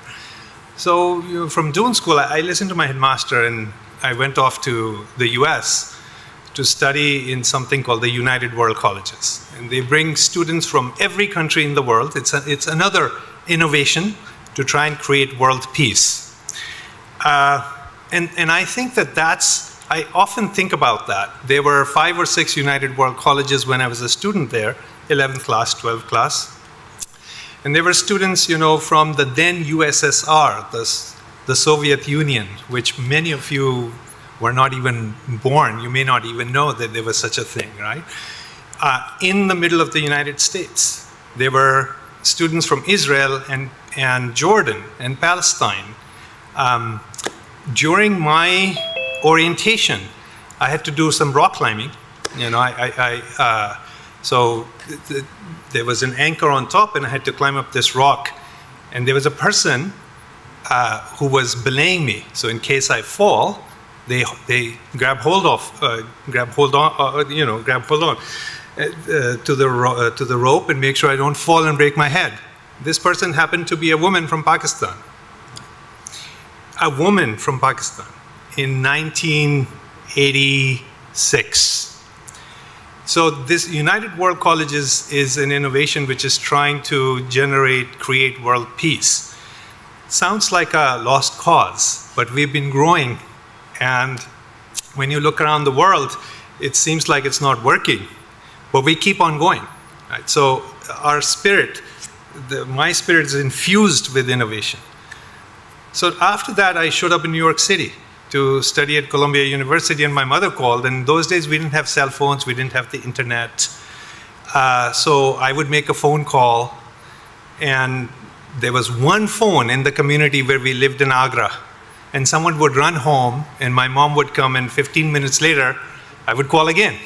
And this one day she said, "Aapko गरीब लोगों को सफ़ेद खाना खिलाना है, आपका कोई ग्रह जो है ज्योतिषी जी ने बताया ठीक से सेटल नहीं हो रहा है, some planet is not aligned and you have to feed some poor people something white."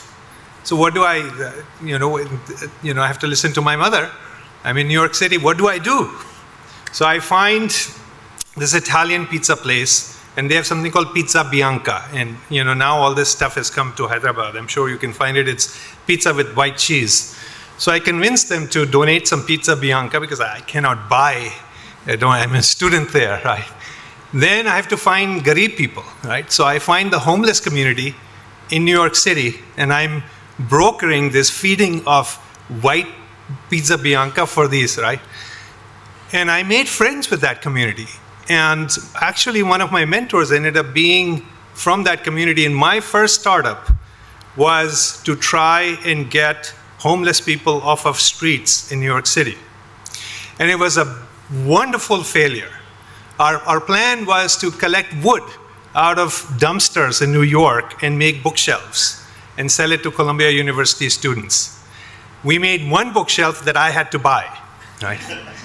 Now, what happened is, in this so the product market fit was just not there. Our ability to execute wasn't there, but the intention was strong. And Shorty, who ended up becoming my mentor, advised, he said, look, once we make it to the streets, it's too late. You have to intervene at the children level. And so we went and devised a program where, there was a psychologist, teachers, volunteers. We took students from inner city New York who were failing from special education programs in the city and invited them to our program at Columbia and sister college Barnard. And 5 years later, 80% of these children made it to college or to the Job Corps. And so that first failure, that bookshelf, the learnings from that failure turned into insights that we applied to this second innovation. And notice, that's my first startup. I funded it by delivering New York Times every morning at 5 a.m. And my resume when I graduated from college used to say, rain or shine, delivered New York Times every single morning as a paper boy, throwing the paper, right? And so I'm not talking about like a 100x return startup here. This was my first innovation. And the thing is, it really is addictive. You want to change the world once you get going. So I'm really excited to see what happens to you all. After that, we can talk about the uninteresting part of my life, which is 4 startups. Some of them exited very big. And then one of them, delivered a very great product about 20 years before its time. That's the one that I'm most proud of. Because everything which is happening in the technology world today is back to the future for me. I've seen all this 20 years ago when we created this stuff. We were just too early. So when I look at the T-Hub stages, they've really got it down. Is your timing correct? Is their product market fit? And I saw, on the chart that you saw, you begin with the idea, and I think somebody said, please fail and fail quickly. There's a correct way to fail. And the correct way to fail is to get whatever you have in front of your customers as soon as you possibly can, so you can get real feedback, not just slides. You'll learn how to pitch, and pitches will be very interesting, but you will get real data when you put something out in somebody's hands who can use it. And by the way, that is the hardest thing to do. The hardest thing to do, all my startups, is to get someone to use what you have. I could not convince any Columbia students to buy bookshelves. It's very hard to do. We built them. It's not hard to build them. It was very hard to convince users to adopt what we had built. So the last thing I would say is really, really, really engage with the diversity of, the density of innovation and the diversity of innovation. Right? The density of innovation is very important. If you are trying to solve problems and thinking about solving problems on your own, in your lab, you'll figure it out. But it's going to be much faster, probably much, you'll come up with a much better solution if you're interacting with each other. Even if your startups are different, you're all building apps. I looked at your 13 profiles, right? And there are best practices that you can learn from your mentors, you can learn from us, but there are things you're going to discover and share that with each other. When there's density, then the whole system is much more efficient. And I think I can keep going on and on and on, but I'm gonna stop here. Annie, you get to talk. I have nothing to talk about, Mudit. Your pearls of wisdom, I think everybody benefits from it a lot. And we're hoping to learn from all of you as we engage further. That's going to be our key takeaway. Hope to form more lasting, more deeper relationships with the startups here. And that's our hope. So all the very best. Yes. One thing about F5. So F5, how many people here have heard of F5 before? A few of you, right? So F5 is a very cool company. It is, I should say, it's a human-first company, really cares about the world. That's why I work there. And you kind of have my background, right? F5 tries to help its customers unlock their superpowers in delivering user experiences to their users. So a bank, a hospital who's trying to build digital experiences for their users, F5 is there to help those customers deliver these user experiences in various ways. And so every day we interact with someone who's delivering a new app, we learn something new. And we learn how to help that customer deliver the app better. So we're really, as Annie pointed out, we're really looking at this as a two-way street. You'll learn from us, and we hope to learn from you. So thank you very much. Thank you, Mudit and Ann. I request Anish and Vinay to please hand over. Thank you.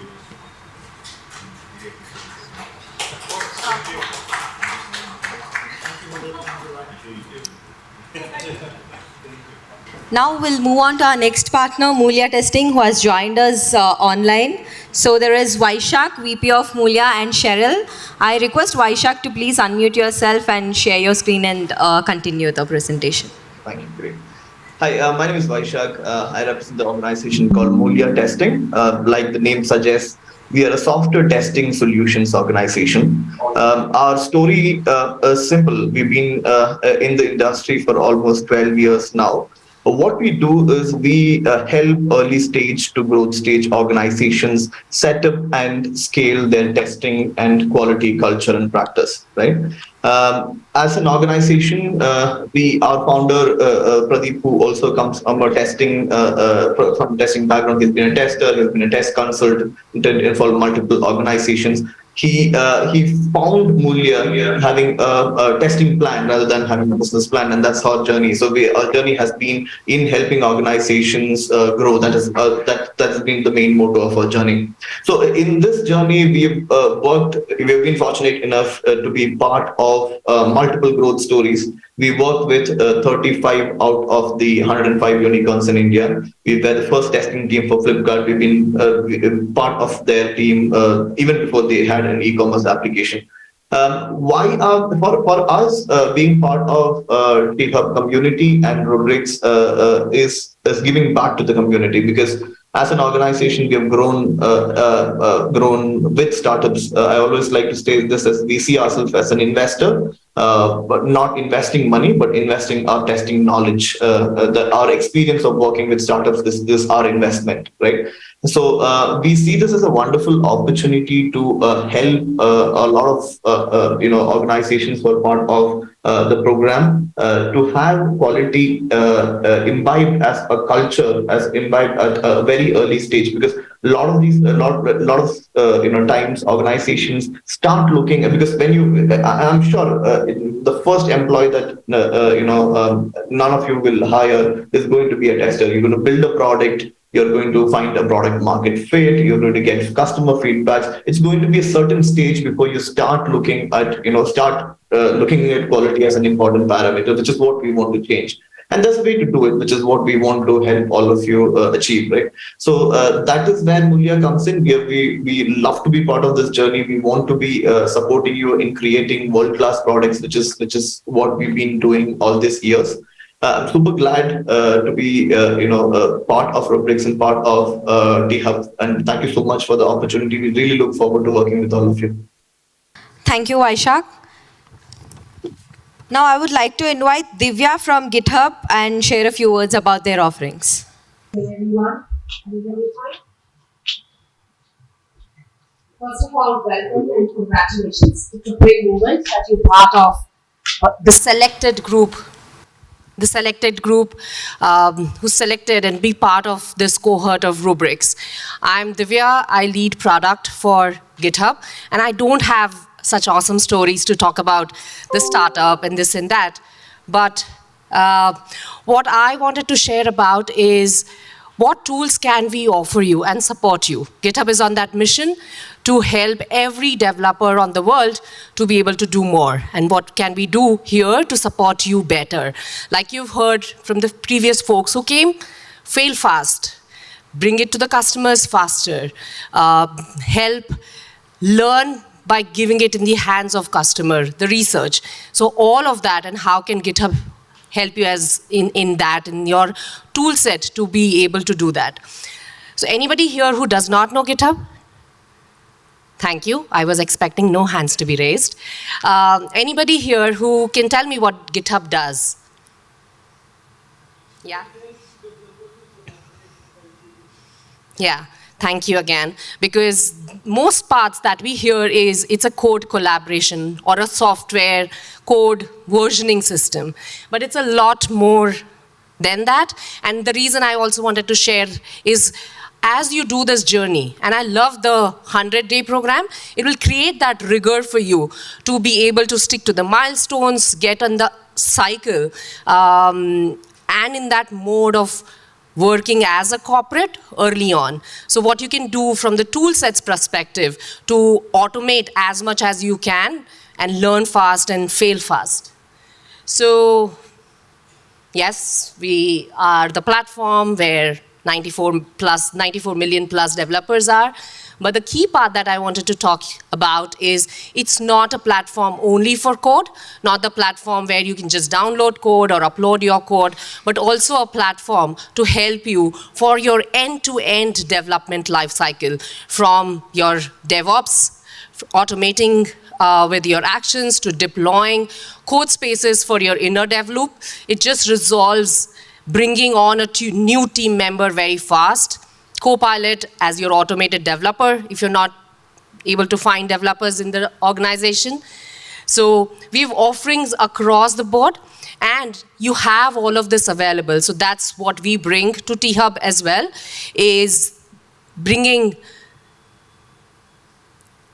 GitHub Enterprise for startups. So all of you have access to GitHub Enterprise, 20 user licenses for free, and we would want you to leverage that. Use these tool sets, use us, reach out to us, connect with our team to help, again, use the platform, automate, and get better and collaborate, as he rightly said.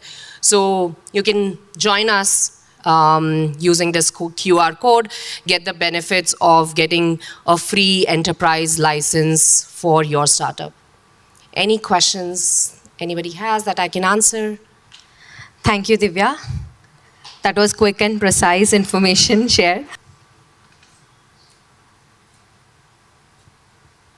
Moving on to our next partner, UCC, I would like to invite Ms. Shipra from UCC to share a few words about their offerings. Hi, good evening, everyone, and congratulations to all the startups who've made it here. And all of us at UCC are pretty excited to be a part of your journey. And I hope we add value to the most important part that you're going to do for the next 100 days is bring your ideas to a more concrete stage of taking it to the market. Little about myself. I am Shipra. I am a postgraduate. I studied my design from National Institute of Design, that's Ahmedabad. And it's been about close to 2 decades that all that I've been doing is connect with the users, because I think that is where everything starts and ends. Most of my time is spent meeting people in their context, understanding who they are, what they do, what motivates them, what are their challenges, not just in the perspective of the product that you're making, but people in general. Because once you understand people as who they are, get their DNA right, then you know where does your story fit into their life. What we do most of the time is we try to fit in our story in the life, and then that is where we see some of the failures or not so great stories that we'll have to live with. So, and I'm the director and founder. I'm the founder and director of user research at UCC, which is User Connect Consultancy. It's been a 100% remote company since the inception. We've been around for 5 years now, and in this 5 years, we've tried to work with teams who are at the most messiest part of their entire journey, which is trying to understand who's my user, what do they look like, where do I feature in their lives, what is their ecosystems like, where can I intervene, and learn from that, and then start to think about their ideas, maybe start to think about what is next, maybe do some future thinking. So overall, we're trying to help our clients foolproof their decision making and bring more common sense packed in context so that you have a better way to make your decisions. And which means that most of us, my team is here, we have Smriti and we have Divesh, who's joined me. All that we do is live with the users, travel where they are, understand them in their context, and not just make phone calls to understand who they are, or maybe fall back on my first level network to say, शायद वैसे ही कुछ है तो ऐसे ही इनके लिए बना देते हैं. Right? So we try not to take the shortcuts, immerse ourselves, and we are trying to bring all of that to you here in these next 100 days, where everything will be driven by having empathy at the core, something that maybe doesn't go well with people who think of business and products, but it is something that drives all of us. We are humans at the end of the day, and there are things that motivates and moves us like nothing else. And it is empathy that connects us to the other individual and then makes something more relevant for them. There's a lot of passion that all of us will need. Curiosity, a very, very critical element. Sometimes it's natural, sometimes you got to learn, and it can be done. And integrating everything that we do, because we connect with the users a lot, and having each of their stories intact, but still making some progress. There's a back and forth of showing your ideas to them, taking their stories back to your product. So we do a lot of, we encourage people to also have a few important elements in place. This is a different version, but same story. The many phases that each of us travel through, from idea to your final plan of growth. What happens mostly is people think that at the start I'll connect with my users, I understand them, and it's done. But what I am here to encourage you to do is keep them as your partners in everything that you're doing. Every stage is a great stage to keep connecting with your users. there's going to be a lot of work that we'll do with you hands-on, where we'll nudge you to look for opportunities to connect yourself with the real world out there, right? And very specifically, we will help you get an understanding of what is human-centered design. How do you start to work on it? What is user research? We'll help you create your first set of persona. We'll help you understand what is the journey like of these users so that you learn from those journeys and then see where and why you would want to change your products. And finally, we would like to connect with you at various stages where you want to validate and evaluate your concepts and your products. So you might see us not just in one phase, but throughout. And at the end of the day, it's not just about these few tools and techniques that I would like to, that you would take away from this program. But I would want all of you to start to think towards the end of this program of how do you start to build this as your culture. You're at a very great stage when you're building things, when you're building your companies, and trying to build user centricity right from the start. And if that becomes your way to think and make decisions, I think it's a great start. People do that eventually. Here is a great opportunity when you can start to bring them into your thinking, into your everyday decision making. And I think that will be a great takeaway for us when I leave you on the 100th day saying that this has become the way you're going to think. Irrespective of the department, irrespective of the profile or the role you take in. If it becomes the way for you to think, if it can translate to the culture of how you're going to think, I think that's going to be a great achievement for us. So I'm looking forward to the next 100 days, and I think it's going to be an exciting journey. Thank you. Thank you, Shipra. Now I request Anish and Vinay to please hand over the token of gratitude. Round of applause, guys. Now let's start with Purnesh, founder of Actilist. I request Purnesh to share a brief about Actilist. First of all, thank you. Pleasure to be here. We are humbled actually to be part of one of the 13. Briefly about us, we are Actilist, which is Act as a Catalyst. We are an AI startup based out of Hyderabad. If at this point, I believe everyone agrees that AI is going to be one of the most transformational things that we are ever going to see in our lifetime. And our story, like probably many of the founders, is we are building, first of all, AI products for the manufacturing industry, specifically for the manufacturing industry. We tried to solve this on the other side of the table for many, many years.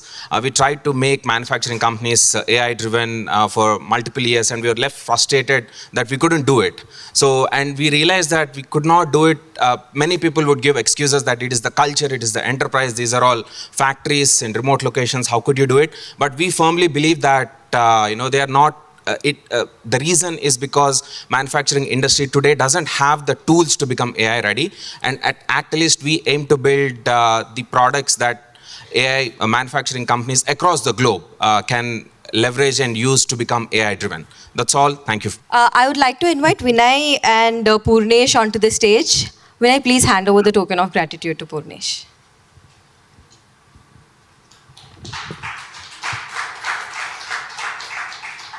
Now, I would like to invite Rupesh, who has joined us online from Bilaya, to share a brief about their startup. So thanks, Anish, Vinay, team of T-Hub, and all partners for setting up the stage and inspiring us to build the product.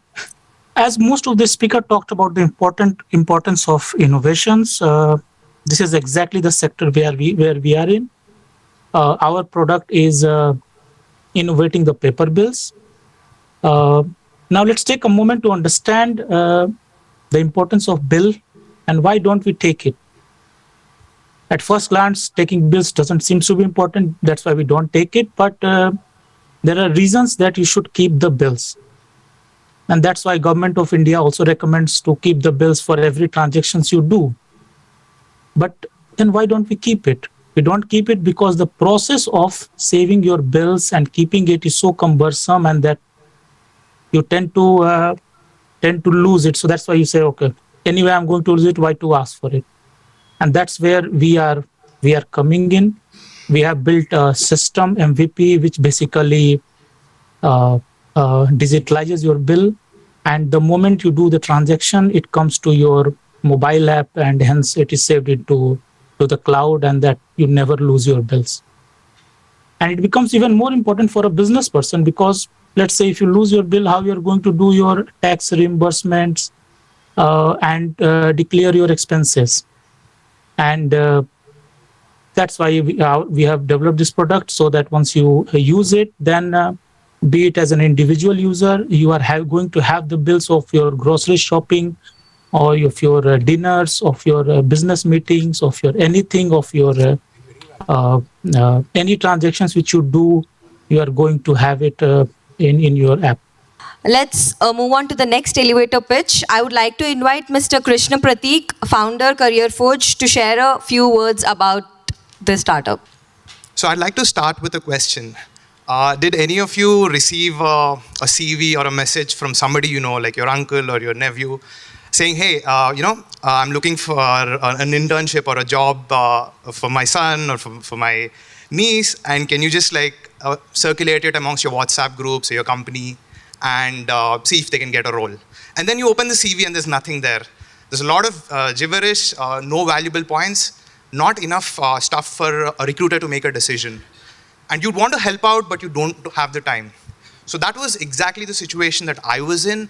And I'm on the T-Hub WhatsApp group. We receive CVs every day, a lot of them without the information that I as a recruit or an employer would need to sort of make an actionable decision.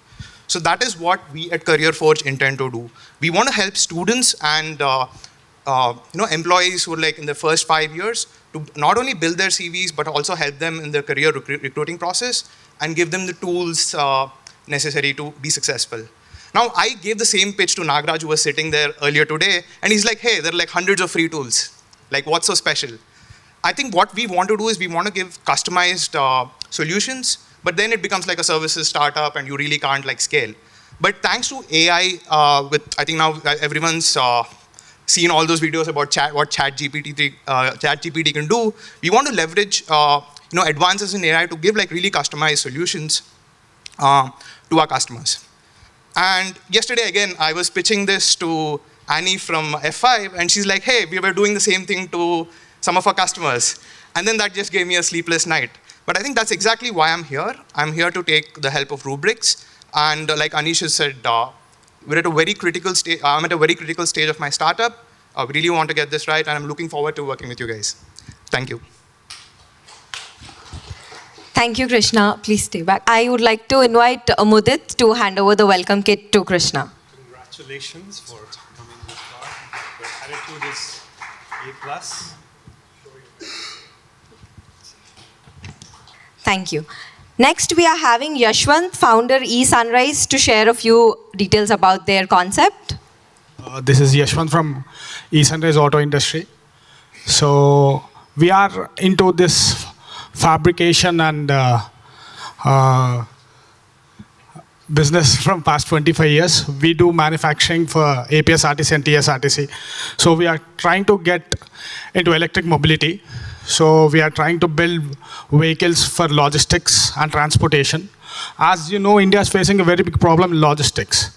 So we want to provide end-to-end solution from last mile to first mile. So first we'll go through last mile and we'll slowly go to the first mile and all.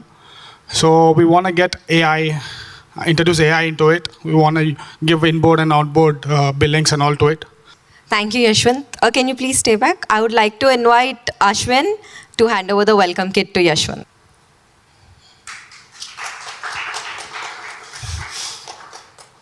Thank you. Moving on to the next startup, FriendPay, I would like to invite Achyut Patil to share a brief about their concept. Hi, good evening everyone. I am Achyut and I represent FriendPay. Well, FriendPay is a fintech application which helps in users paying their credit card bills even if they don't have money. Let's say you are a credit card user and you don't have enough funds to pay your credit card dues and the due date is near. So if you come to us, we pay your whole outstanding amount and we charge a certain % of service charge on the whole outstanding amount and we pay your bill on your behalf to the bankers. So that's how it works. Thank you. Thank you, Achyut. I would like to invite Shipra onto the stage to hand over the welcome kit to Achyut.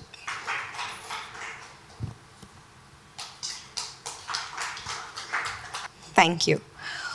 Moving on to Grace Swipe, I would like to invite Shubham Kumar to talk about their innovation. Namaskar, Johar. My name is Shubham Kumar Gupta and I am from Jharkhand. So before saying about GraceSwipe, let me just thank the entire team of T-Hub, Honorable Minister KT Har, because I come from a rural area in Jharkhand, जहाँ पे मैं हम होता है और we speak कि हम आएंगे हम जाएंगे and all that. So I was just watching a YouTube video and I came to know about T-Hub in 2021, and then I started searching about that what T-Hub is.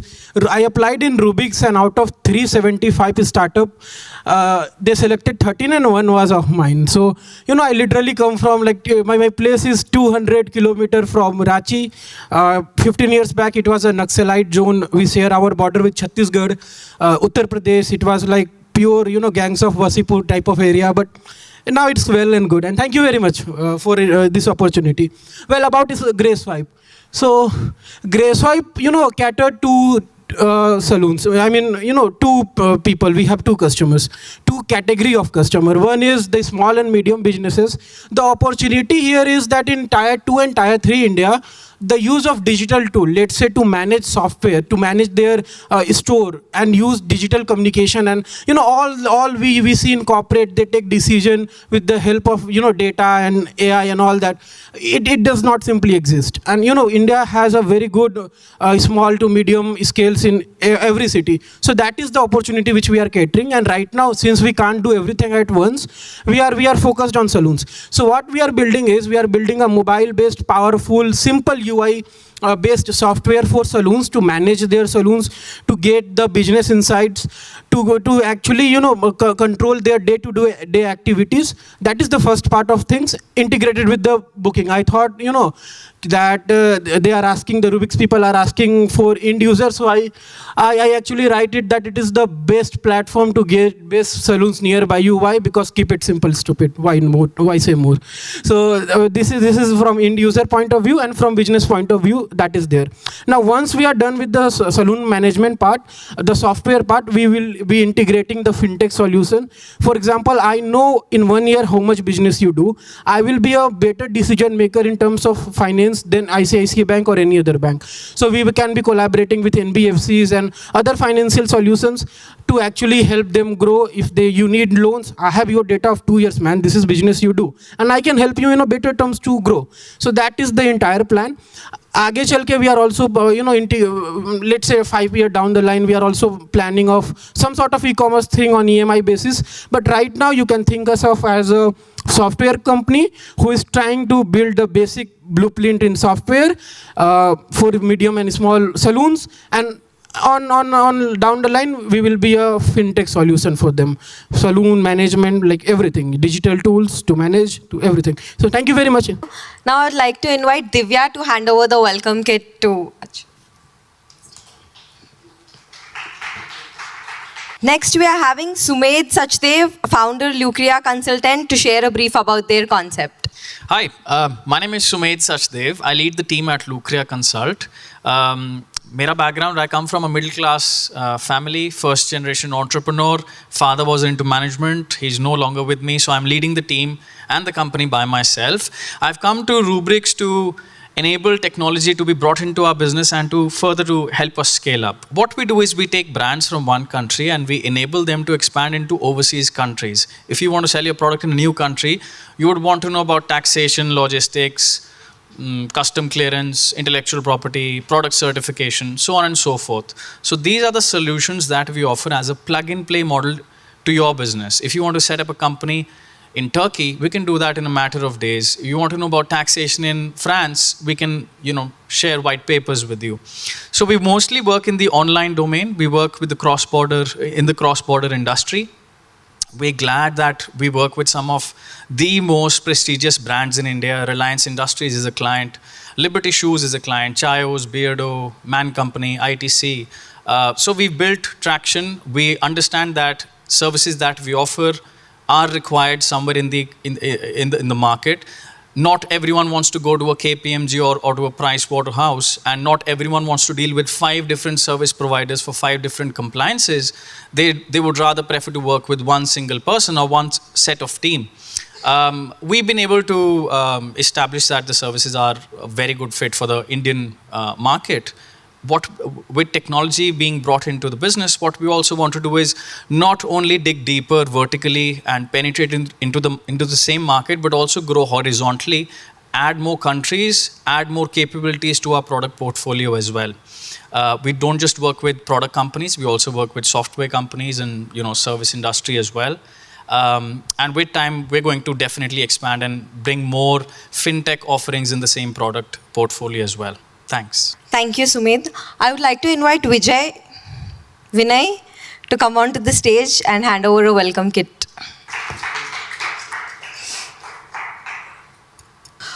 Moving on to the next founder, Rahul Chaudhary from Medate Technologies, to share a few words about their concept.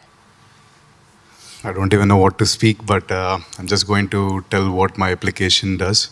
We're a simple application. We're going to digitize the medical records. We are trying to not only digitize a prescription for doctors, but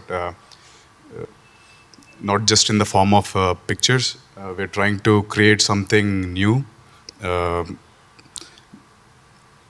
So for the user, we are just going to help them out by using their data from prescriptions and medical records to create a health score. And we are later going to use this health score to help insurance companies.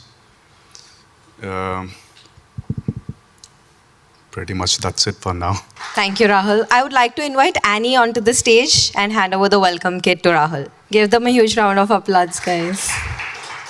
Next, I would like to invite Bharat from NPay to share a brief about their concept. Hi, I'm Bharat. So I'm from NPay. So since we work in hand-to-hand with NPCI, and also we enable service providers into the platform, so we found a particular problem where the users in rural areas might face. And what we are trying to solve with the rubrics is create a super ID that can integrate with all the user IDs that are available.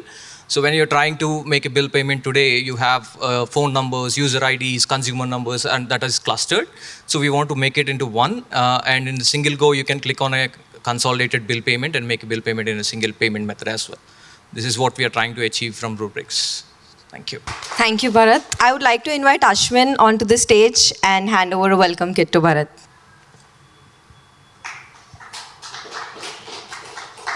Thank you.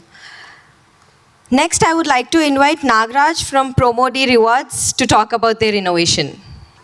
Good evening, everyone. I am a founder of Promodi Rewards. Promodi Rewards is simple, basic concepts we bring into the real life. So today we are not considered saving as a instrument. Saving is, we are not considered more. Saving is less, and we are going to spending is much more.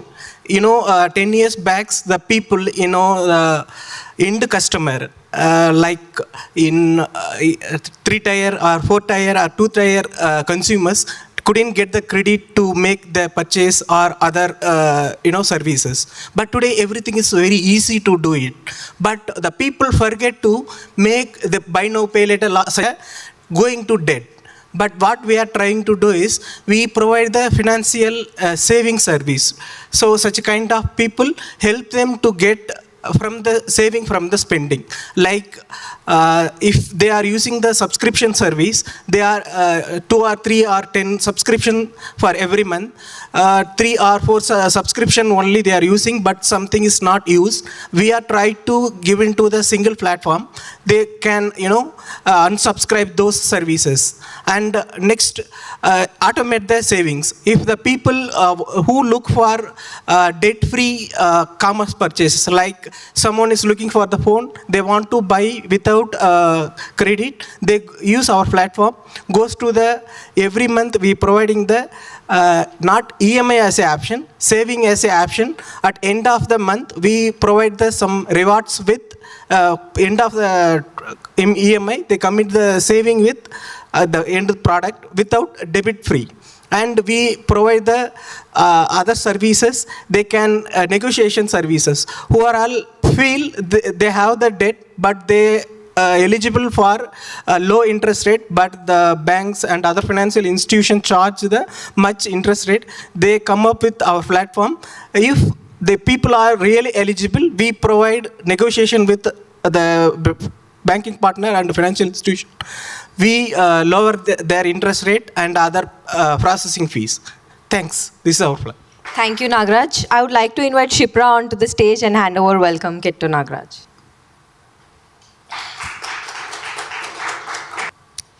I would like to invite Sajid from RoboCalam to share a brief about their startup. Yeah, hello everyone. First of all, sorry that there will be a confusion over here. Like I am representing Calvinx. RoboCalam is my previous startup. So there, while like communicating with the students and skilling them in the latest technologies, we have come up with we identified a gap. To bridge that gap, we have come up with the concept of Calvinx. Calvinx is a community for tomorrow. कल के लिए wings देना चाह रहे हैं students, so that's what Calvinx will talk about. So Calvinx will try to address the major problem of all the students to get placed into a top MNC or something. So this, with the help of a community for students and industries, we are solving the problem of getting good talent to the industries with the AI-driven analytics and labeling the students how they are good at what they are good at through this Calvinx thing. So we are here trying to address the problem of industries in hiring and students to get placed in a good company. That's what we have been doing from Calvinx. I hope Rubrics and T-Hub team will definitely help us to scale up as fast as we can. Thank you, everyone. Thank you, Sajid. I would like to invite Divya onto the stage to hand over the welcome kit to Sajid. Thank you. So moving on to the next startup, Kisan Das. We are having Vijay Manohar from Kisan Das. I would like to invite you onto the stage and talk about your innovation. Hello, everyone. Our startup works in, our startup is into the sector of agri-tech, and we have come up with this idea of building an e-commerce platform for the marginal weekly fruits and vegetable centers in urban areas. So especially when every other business has gone online, but these weekly market vendors, they have been ignored. And so we have come up with this idea to provide a platform for them so that they can track their customers and they can enhance their sales. And also we have set up an agri center in the rural districts so that we will be an advisory to promote and to give the drone services for the farmers. So at this point, I want to conclude and let us build our product along with the Rubik's team. Thank you. I would like to invite Mudit onto the stage and give a welcome kit to.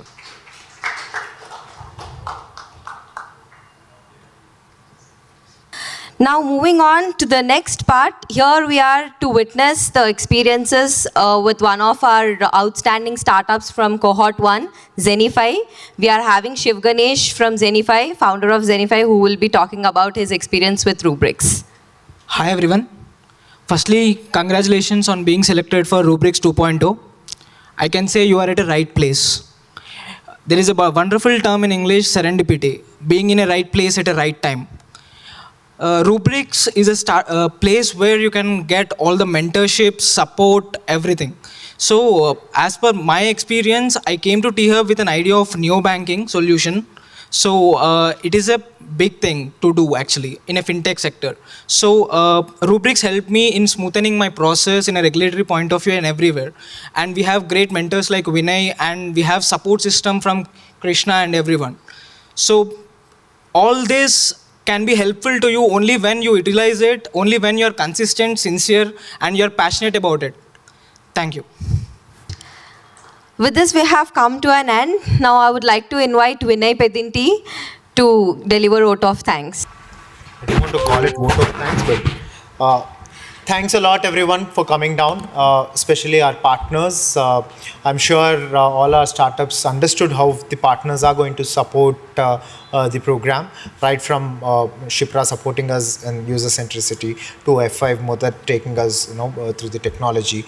We have Ashwin from Digital Fabric who is going to support us in the research part. GitHub is going to give a lot of the tools and resources. We have Atom State who is going to be your hands-on team. They will give you resources to build your product. So with that, again, I'll quickly, one quick announcement. If you've seen the welcome kit, you have a brochure with lot of offers from our value partners. You have offerings from GitHub, AWS, and several of other value partners of T-Hub. Request you to please scan the QR code at the end of the brochure. You will be redirected to a PDF where you get to apply to get all these credits.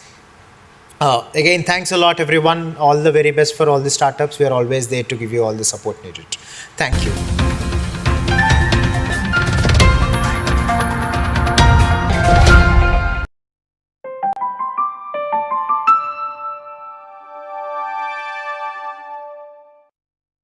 Welcome to the Founder Talk Show. I'm Major Sunil Shetty. We are at the Infinite Vizag event, and I have with me Vishwanath Khare, who is the founder of Shazdal. Welcome to the show, Vishwanath. Thank you.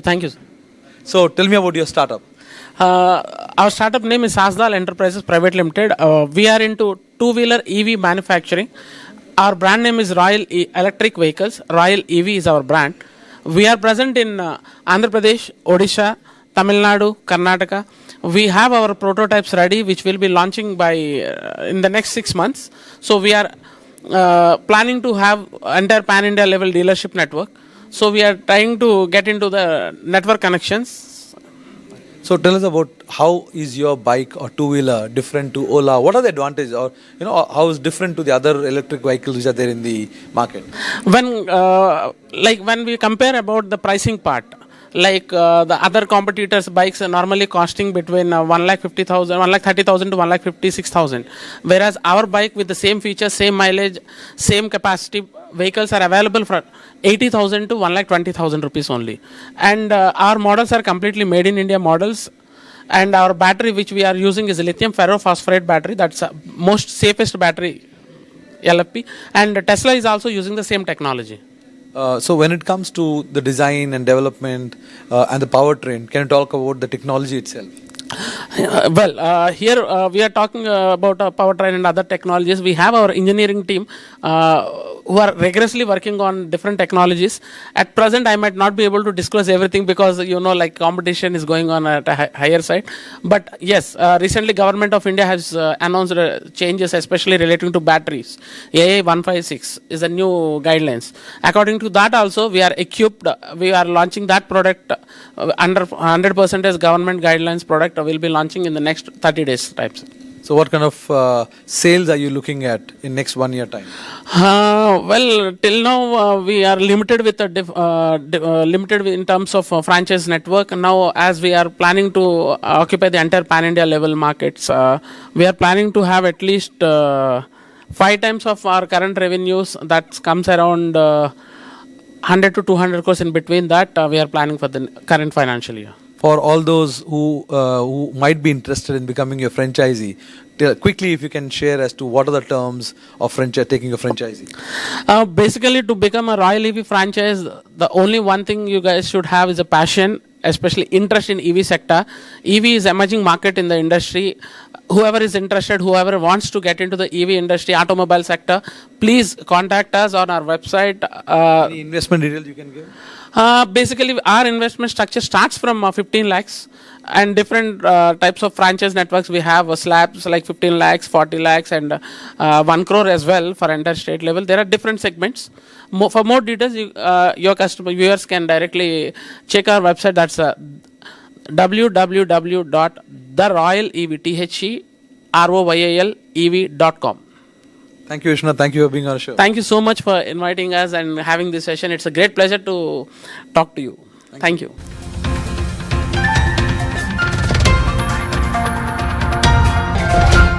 On the occasion of International Women's Day, HITEX Hyderabad organized Business Women Expo from 10th to 12th of March 2023. The expo saw the participation of 225 exhibitors from 15 states. Mystartuptv spoke to few of the women entrepreneurs at the event. we do skill-based education, and our tagline is beyond textbooks. That means we don't do anything that the academic conventional learning in schools, universities and colleges happen. We are here to narrow the gap between education and employment. So we call ourselves a KG to PG model. However, we are completely digital courses. We have programs devised specifically within a copyrighted framework that's thoroughly vetted by education stalwarts. Mostly the kids are coming from grade 6 onwards up to university level, wherein we are providing employability skills for them. And from grade 6 to 12, we are new education policy of 2020 aligned in terms of content, curriculum, vision and mission on holistic skill-based learning.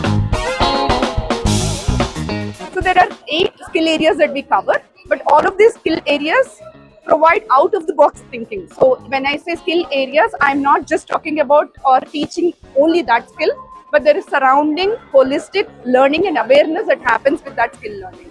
For example, the skills we cover: financial literacy, leadership, entrepreneurship, technology, artificial intelligence, business, marketing, general awareness, all of the communication skills. All of these skills are connected very tightly so that the child is able to connect to the real world and excel in the real world. Because right now, whatever the conventional learning mechanisms we have in schools, they are focused only on the textbook and textbook content, ranks, marks and grades. We are asking them to come out of that, which is what's needed for today's 21st century kids. So basically, it's all sequential learning. So grade 6 student will learn just like math, science, any core subjects that we do. So for example, a financial literacy skill for a grade 6 student, it might start with the history of money or whatever that is. So what we do is we take the money, what is money? For example, that's the topic. And then we take that and do it in multiple senses learning model, wherein they are visually learning, auditory learning, cognitive learning, and that also covers basics of economics and basics of technology as well, because tomorrow we are going into cryptocurrencies and blockchain and all of that. Very well connected to financial literacy. And the same topic will be a little complex, more complex for a grade 7 student, and then it keeps going. We are all about that 20% that we need for the real and for the future, and not focus on the history or outdated material. So basically, we are also STEM accredited, which is a US-based organization that gives accreditations for high-quality content and curriculum. The content is done completely in-house by expert-level people within that area. For example, somebody is doing a financial literacy topic, somebody MBA Finance is actually doing it. It goes through 5 rounds of revision. It's done meticulously at a personalized level for that content. We call ourselves as a content specific for the real world company as well, because none of the content you see on our website, what we do is not available anywhere else on the internet, because we are content driven in our learning process for our methodology. Each lesson will have audio, video, visual, which means a lot of infographics, and gamified learning process. So with gamification, you can achieve the memory aspect of a child, right? So if there is an MCQ, they are doing it out of memory, but that also has to come from conceptual learning and practical understanding in terms of a skill subject. So we definitely use that gamified learning process as part of the entire learning process in each and every single lesson. We're also covering the creative, critical, cognitive thinking aspect of the child, and so that they can develop problem-solving techniques and then excel and be a self-independent person when they grow, and they also can build their career and life accordingly without much dependency on another. So far, whatever we have done, there is nobody else that is doing in that scale and the meticulousness that we have. So on our platform, we have more than 10,000 students that have enrolled with us, and we have 1 lakh users on the pipeline that will be using our platform. We have our own learning management system through which the students will be learning, and every single lesson is built the same way in the same model. So we measure 4 metrics. Fundamentally, creative, cognitive, critical, and memory, we have seen 30 to 35% jump in kids that have taken our knowledge base or learning programs with us within 6 months of coming to our platform. And then the jump has been very steady because we are also looking at a lifelong learning process. They have to be interested in learning as well. So it's about 30-35% of it.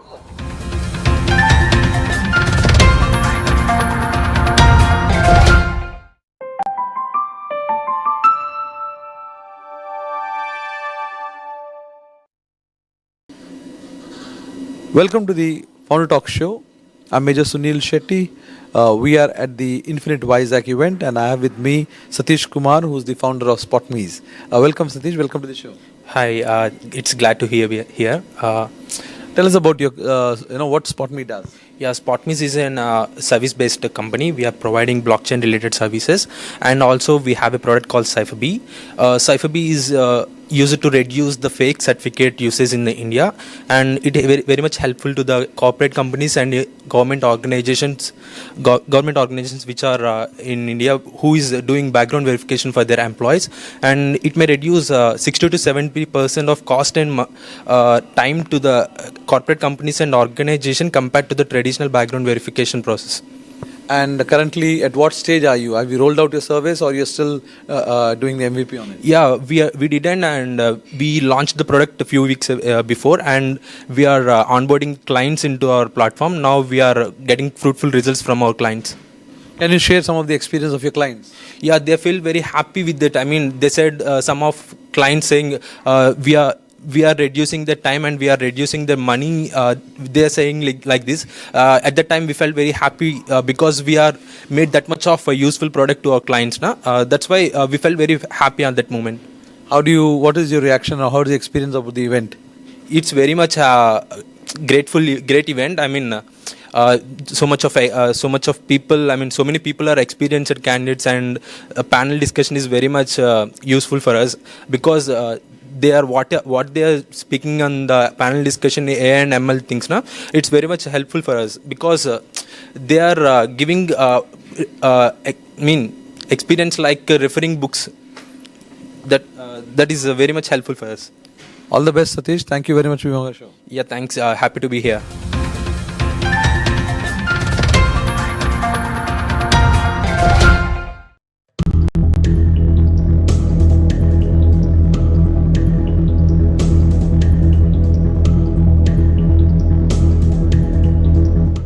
Greetings, Ujjwal.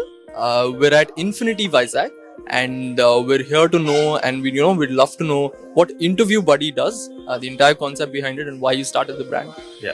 So Interview Buddy is an online video interviewing platform where we offer online mock interviews and screening interviews to corporates, tech companies, universities, and